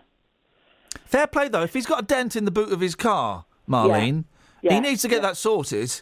Yeah. But if that guide dog's guiding days are finished, the poor owner and the poor dog, I've got a dog now, Marlene, and I'm really struggling with it. Oh, no, you mustn't. Oh, No. What sort of dog have you got, Iain? Little Westie. Oh. Little Westie! You got an old woman's dog. But you said you didn't like dogs. I know, I don't. I am a dog nut. Well, you're the dog's nuts. No, I said I am an absolute dog. I absolutely adore dogs. Here's the thing. How do I stop her pooing in my house? How do I stop her eating her own poo? How do I stop her smelling? And when I take her out for a walk, she just sits there. She just sits there. I'm going, come on, walk. And she just sits there. How old is she? She's 13 weeks.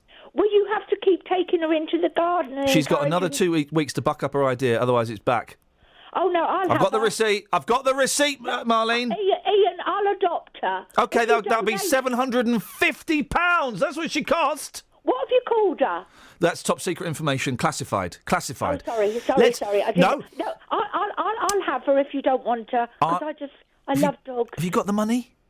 No. Well, You donate it, because I have got a wonky eye, Ian. no, I'm not. All right, from now on, then, the dog is going to be referred to as Wonky Marlene. How about that? Is that okay? Oh, bless you, Ian. It's Wonky Marlene. Wonky Marlene, ta-ta. Bye, love. Bye-bye. There we go. That's what, from now on, when we refer to the dog, it's going to be Wonky Marlene. What did you think the dog was going to do when they poo and they smell? That's part of their job. Stinks! Stinks! It's vile, the breathy smell and the body smell. They don't call it dog breath for nothing. Ay, ay, ay, ay, ay. You can brush their teeth, you know. Oh, I know you can. And I also know someone who used to give their dog, what was it, parsley or something? Apparently it sweetens it up. I mean, you know, within a limited range, it's always going to stink. You all right, Kels? Yes, player, are you? Wow, I've got attitude there, mate. And Oh, did you? Got attitude. What's that Oh, for? sorry. Let's discuss it. Let's workshop it. What's Okay, going on? let's do it. I had no idea that I had attitude, but maybe There I it is have. again. there it is. There it is. Oh, maybe I've got some. There it is. How do I get rid of it? You need to release it. How You do need I to- do You that? hand it over. To who? Not anyone working on this show, please. I haven't got any more room for attitude. No. I'm full. Okay. You need a platitude for the attitude, and then show some gratitude. Okay. Okay? Think you can do that? All right, Let's speak to Clayton, see if Clayton can get rid of the attitude. Morning, Clayton! Morning, Ian. How you doing? Oh, well, I'm upset by Kelly's attitude. Well, I have something that might put a smile on your face. Oh. I have a thank you to make to one of my neighbours if they're listening. I hope they are. Oh, go on. I live on High Street North. I live in shared housing with 3 single lads. Oh, fun. And our bathroom light bulb went during the summer, and the only light bulb we had to spare was a red light bulb, believe it or not. Well, hello, lads. Party time. Exactly what my friends say. Yeah, I bet.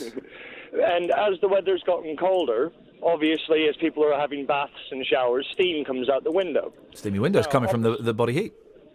Yeah, well, exactly. Yeah. But over the road, not last weekend, the weekend before, from the newest, the Delco Way area, Vauxhall Way estates. Okay. Because they're over the road.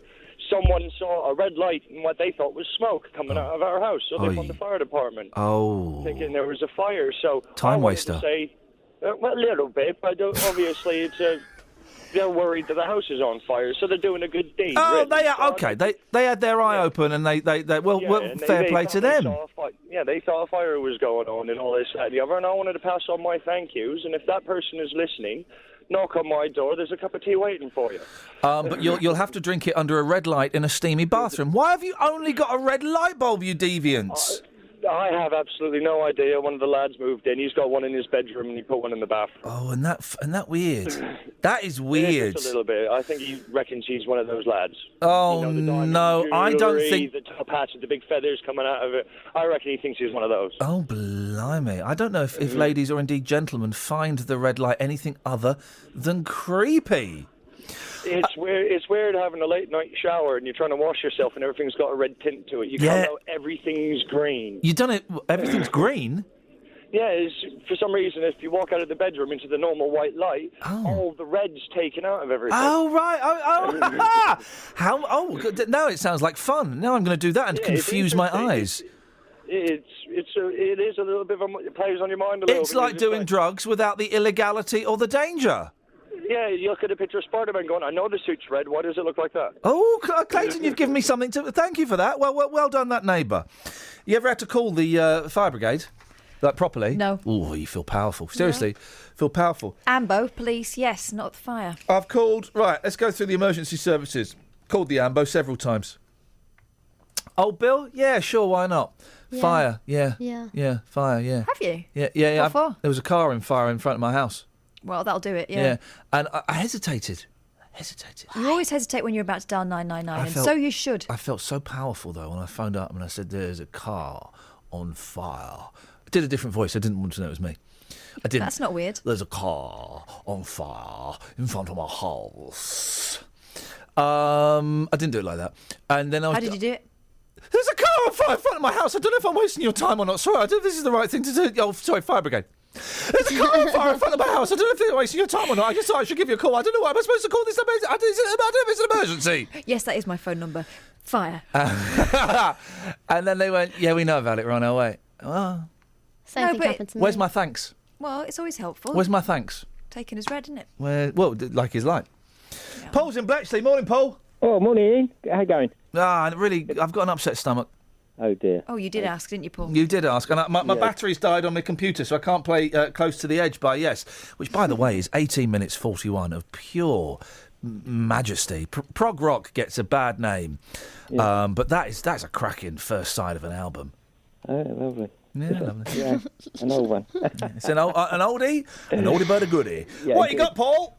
Well, I mean, talking about David Cameron, I mean, you don't learn anything about life by living in a gilded cage, and you know, we all go through life. You know, I mean, i.e., you've got to learn to swim, you've got to get in the water. And all right, well, hang on a minute. Okay, so let's. Yeah. So to learn to swim, you've got to get into the water. So what is? Read a book. You can read a book, but to actually learn to swim, you've got to, you know what I mean. He's indulging in life. You know, can't judge a book by looking at the cover. You can't judge a daughter by looking at the mother. You can't judge a leaf by looking at the tree. You can't. I can't remember the rest of the words. Hang on a minute. Yeah. You can't judge a book by looking at the cover. You can't judge a daughter by looking at the mother. You can't judge an apple by looking at the tree. Something me. Can't remember the words. I look like a farmer, but I'm a lover. That don't rhyme. No, I forgot, and I've got my computer. I can't access. All right, let me have a look. How did it go again? You can't judge an apple. Wait. That'll be on the right page. Right, go. Well, hang on a minute. What? I'm confused. What's? You can't judge a what? You can't judge. The song's called "You Can't Judge a Book." By looking at the cover, oh, you misjudge me. You misjudge me, baby. I look like a farmer, but I'm a lover. Can't judge a book by looking at the cover. You can't judge a book by looking at the cover. You can't judge a what? Oh, daughter. Just for crying out loud. I'm confused. What's reading books got to do with smoking a fat one? Hello? Hello, Paul? Yeah, good, yeah. I mean, basically, he's tried cannabis, probably in the days, I've not tried it, but when hang on a minute. Well, how could you've tried? So you've not tried cannabis? No, I did. So you're living in a gilded cage. You can't. Well, I smoked for about 10 years, and that was bad enough trying to give that up. So you've not learned to read a book or swim? You've not lived life according to your rules. No, but I mean, you understand what I'm saying? That no, I don't. You don't. You could put a kid into a gilded cage and he wouldn't learn anything, would he? Don't put a kid into a gilded cage. That's abuse. I mean, I'm in my 60s. I still make mistakes every day, but hopefully I learn by them, and then I don't do it again. You know, I mean, he's probably a little bit of an authority on it now, and I understand the Conservative Party. Is it in the next few weeks they're going to have a discussion about cannabis, because I think the modern stuff, by all accounts, the skunk, it makes people paranoid. But by your very argument, yes, you can't talk about it because you've not tried it. I'm talking in general terms. I'm talking that, you know, I mean, it's a bit like a baby. He to learn to walk, he gets up, he falls down. Eventually, one day, he doesn't fall down anymore. Well, if you keep smoking enough of that stuff, you'll fall down. I don't understand any of the metaphors. What I do understand, though, is music. You can't judge an apple by looking at the tree. You can't judge honey by looking at the bee. You can't judge a sister by looking at the brother. You can't. The moment's kind of passed. Sounds like a nice song, though. It's a great track. Very wise. Great track. Travel news for beds, cards and bugs. BBC Three Counties Radio. There are long delays in and around Bedford because the Bedford Southern Bypass has been closed westbound between Cardington Road and the A6 at Elstow after an accident earlier on this morning. So the A6 is also busy in both directions between Rope Walk and London Road, and Bedford Road itself is queuing between the Bedford Southern Bypass and Park Road. On the A507 in Ardsley, that's been partially blocked by an accident in both directions between Stotfold Road and Hitchin Road. And on the A40 Western Avenue, that's looking very slow from the Denham roundabout approaching the M25. And the A404 southbound in Marlow Bottoms also looking busy around the M40 junction 4 High Wycombe Handy Cross roundabout. Samantha Bruff, BBC Three Counties Radio. Oh, I wish I could sing. I really do. I mean, that's the one thing in life. If you can sing, you're never lonely. Karen Carpenter being the exception, of course. 8:45, it is Tuesday, the 22nd of September. I'm Iain Lee. These are your headlines on BBC Three Counties Radio. A cyclist has suffered serious injuries in an incident which has closed the A421 Bedford Southern bypass this morning. The Labour MP for Luton South says he's turned down a shadow minister's job under new leader Jeremy Corbyn. And elderly residents in Bedford say they no longer feel safe in their block of flats, which was originally set up solely for retired people. 03459 455 555. We'll have Dealey in a bit. Let's get the weather with Kate first. Beds, Herts and Bucks weather. BBC Three Counties Radio.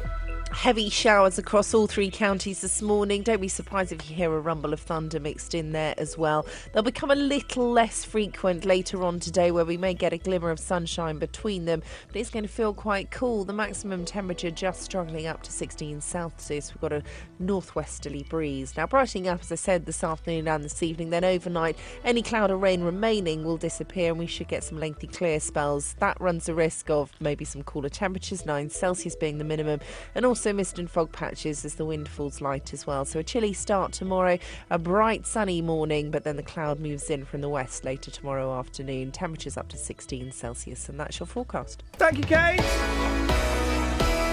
On BBC One. Wherever you go, you can hear it. You can feel it. Strictly Season is a pass. Hi, it's Peter Andre here, and No, I don't think so. I'm not encouraging that sort of behaviour. I refuse to, Chris. Good. Yeah, you're especially shouty today. I thought I might as well be, you know what I mean? Yeah, it's still going on, listen. Strictly Come Dancing. Yeah, I can stick it. Because they need advertising, don't they? No one watches really. it. And of course, I look forward to seeing the advert for this show during the middle of Strictly Come Dancing. I don't think so. Well, on BBC. What would you like to say, Shouty Chris? Thank you for having Mr. Shooker on, so we know what we're paying for. Who? Mr. Shooker. Gavin Shooker, yes, the MP for Luton South, yes. Yeah, because it seems to me that he did have a job, because I've always wondered what he did with his time. And now he's jacked that job, so he's getting 74 grand a year for what? Well, in fairness to Gavin Shooker, unlike some of our local MPs, he's always very, very approachable. He's come on this show and other shows on this station many times to talk about things that actually sometimes portray him and his party in an uncomfortable light. And also, I kind of get the impression from people I have spoken to that he is a very active MP and he kind of listens to people and responds to people. Again, no names, no pack drill, but unlike a lot of other people, other MPs in our patch. Well, I've had personal experience with Mr. Shooker, and I have to say I find him very ineffectual. He'll just nod at you, agree with you, ask for paperwork, you'll send him the paperwork, and he'll send you a letter back saying, yes, I photocopied the most recent things and I'm keeping them on file. Well, you go to him to try and get him to act upon things. Well, what did you want him to do? Maybe he couldn't help. Yeah, he could have. I can't actually go into it because I'm going to take legal action. Okay, all right. Well, in that case, him, but, don't go into it. I'm sorry. Well, what am I apologising for? I'm not sorry. No. For him to apologise. But I just thought that him being an MP, like the other day, you were saying, bombard your MPs and tell them you want people to take rooms and things like that. No, hang on a minute. Hang on, you never said that, did you? Hang on a minute, Chris. Back up. I never said bombard. Yeah, I never said bombard your MPs and tell them you want people to take people in your rooms or anything. I didn't say. Anyway. No, but you did ask us to get our MPs to fight for things, right? Yes. He's very active around our way when it comes to campaigning, because I saw him when he was on the campaign trail for votes. Yeah. But I've not seen him up our way, apart from that, because I live in Stopsley. Invite him. Invite him up your way. Say, oi, Gavin, come and have a look at this. Iain, like the BBC, it's very difficult for me to have anyone come and talk to me anymore. Hang on a minute, we talk to you every day virtually, Chris. You talk to me, but JB me anymore. Well, I listen. Well, listen. That's if you've got beef with him, that's between you two. But I don't love you. Other thing, I don't love you. I tolerate you. You're good filler.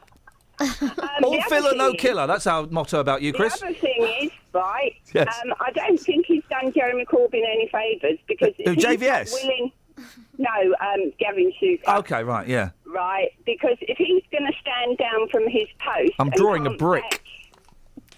A brick. I'm going to kick you in a minute. No, I'm drawing a brick. I'm just doodling, and I realise, it's a brick. I know why. Why? Right. He wants to throw it at me. No, he's trying to keep himself solid. No, don't say that.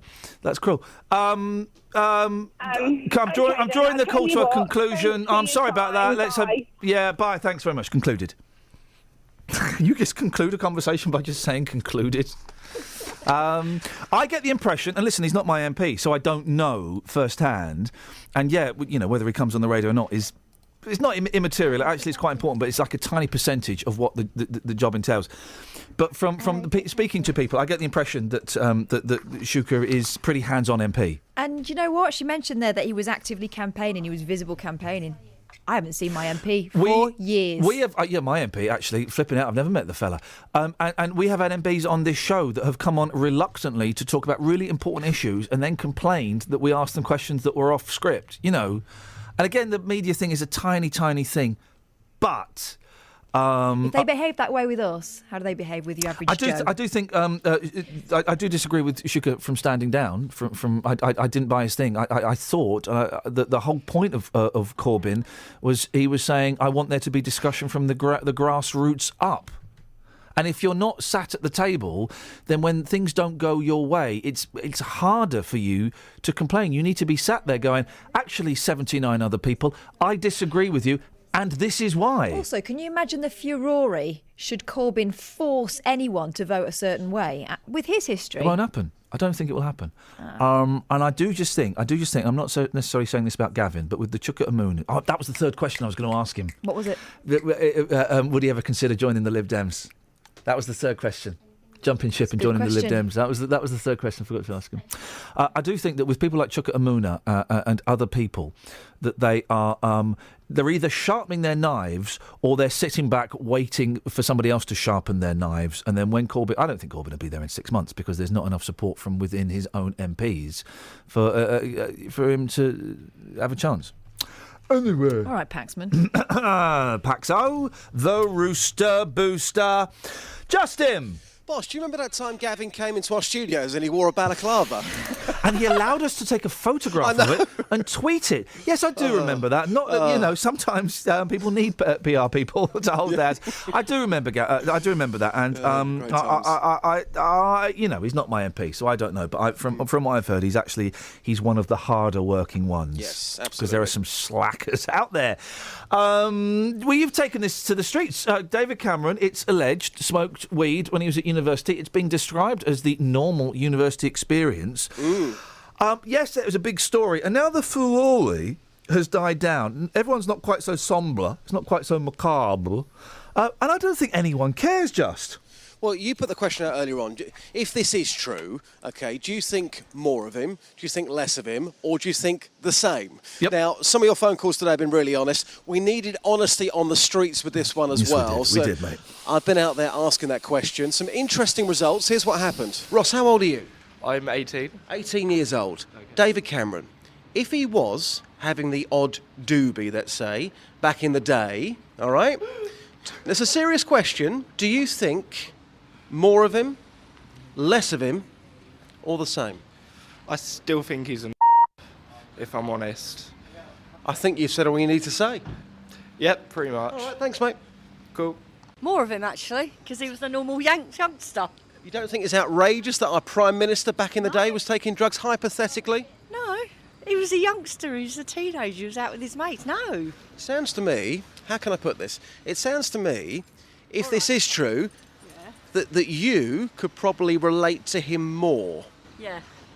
Yeah, because I've done it. The same. Can you tell me why? I think it's part of growing up, don't you? Well, it's not for me to comment. I think it is. So were you doing that? No. You're lying, I think. But you think his ability to be our Prime Minister based on something which happened years and years ago has got no relevance on today? Not if it was just taking spliffs, no. As he's growing up as a youngster, no. If it was more, you think that would have an effect? Like what? Cocaine? Oh, yeah, that might be a different thing. Yeah. Perhaps. So if it was the odd spliff, you don't see a problem with that? No, not at all. I don't think it'd bother me, really. Why doesn't it bother you? Is it because you... And I'm going to put it to you, you're laughing, were you doing the same when you were younger? Probably. I'm not going to admit outright, but probably, yeah. Well, what's a mixed bunch. I'm slightly distracted, Justin, because there's a light flashing in front of me that's never flashed light. before. Yeah, it's like a bright thing. Let's get the impression, Justin, the thoughts of a wise old soul who's not got many days left to haunt this earth. Matt. Was that a little laugh, Matt? You're having a little laugh there. That's the first time. Write this down in the diary, guys. Today is the day that Matt in Luton had a spontaneous, non-sarcastic laugh. People will be celebrating this day. It will forever be known as Matt's Laugh Day. Do you remember where you were when Matt had a laugh? Yes, I do. It was the 22nd of September. It was just before 9 o'clock in the morning. And I couldn't believe it. The clouds parted. The sun shone. It was like the second coming. Dear, oh dear. Didn't last long. Only lasted a few seconds, and then it went again. And Matt was his usual miserable self. You just listen, mate. I'm listening, Matt. Ian's fallen in love with Jeremy Corbyn. The what, sorry? This is the day that Iain Lee... Hello, that's my name. Pleased to meet you. You had to question it. Fell in love with Jeremy Corbyn. That's all you seem to talk about now. Sorry? He is an absolute crap prat. We've hardly crap prat. We've hardly. You're having a go at David at Cameron? No, I've not had a go at Cameron at all. Oh, you are. Give me an example of where I've had a go at David Cameron today. So he smoked cannabis. So what? So what? Let him smoke it 30 years ago. What's the matter? What did you do 30 years ago, Ian? I'm fed up with you criticising people and slagging people off. Especially me. And David.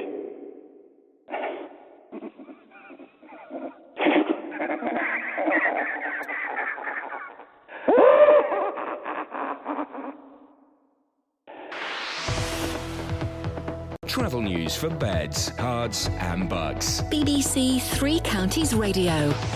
In Bedford, the Bedford Southern Bypass is still closed westbound between Cardington Road and the A6 Elstow because of an accident, and it's causing the surrounding routes to be busy, so Bedford Road is slow between Park Road and the Southern Bypass Road, and the A6 is busy in both directions between Rope Walk and London Road. On the A5 southbound in Old Stratford, there's a lane blocked by an accident that's happened at the Toaster Road, so that's causing queues from Yardley Road and Wickham Park Road. And on the A507 in Ulsley, that's been partially blocked by an accident between Stutfold Road and Hitchin Road. It's affecting both directions and causing it to be busy in Henlow as well on Hitchin Road in both directions between the A507 and Newtown.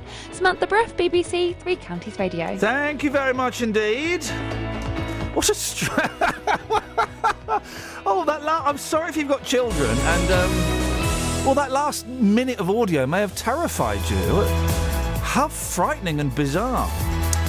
Back tomorrow at 6. Until then, from me, Catherine, Kelly, and indeed the J-Dog. Ta-ta. Local and vocal across beds, hearts and bucks. This is BBC Three Counties Radio. Thank you, Ian. Good morning. Welcome to the JVS show. I'm Jonathan Vernon-Smith. It's Tuesday.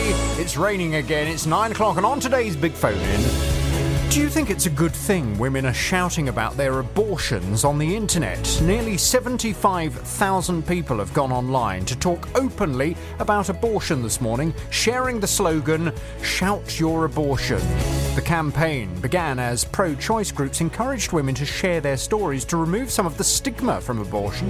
These stories have created a backlash as anti-abortion campaigners have used the same slogan, "Shout your abortion," to remind people that some women regret regret choosing to terminate their pregnancy? Well, it's certainly created a national debate, and this morning I want to hear your reaction to it. Do you think it's a good thing women are shouting about their abortions on the internet? Here's my telephone number for your call. It's 03459 455 555. This is the JVS Show on BBC Three Counties Radio. I'll take your call in just a second, but first let's get the latest BBC News. It's 9 o'clock. Here's Simon Oxley. The headlines: cyclist seriously injured on Bedford bypass, Luton MP turns down role under new Labour leader, and residents' concern over Bedford flats. BBC Three Counties Radio. A cyclist has suffered serious injuries in an incident which has closed the A421 Bedford Southern bypass this morning. More details from Gail Sanderson. Bedfordshire police say they were called shortly after 6 o'clock. It's believed the cyclist was in collision with a vehicle. Police are urging motorists to avoid the area. The road's closed westbound from the junction for the A600 to the junction for the A6, and diversions are in place.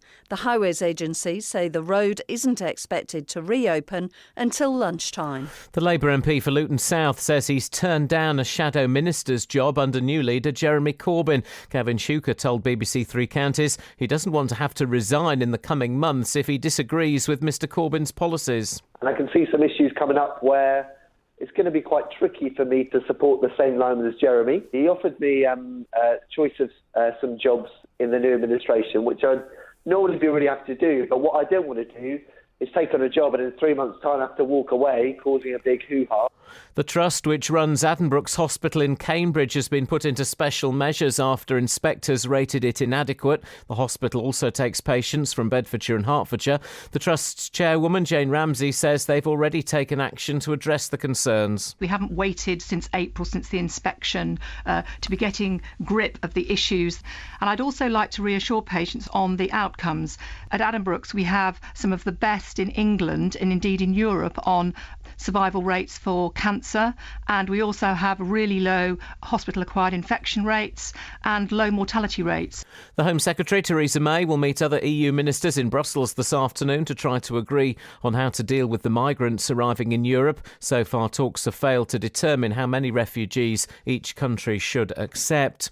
Elderly residents in Bedford say they no longer feel safe in their block of flats, which was originally set up solely for retired people. Chandos Court, which is managed by Bedford Pilgrim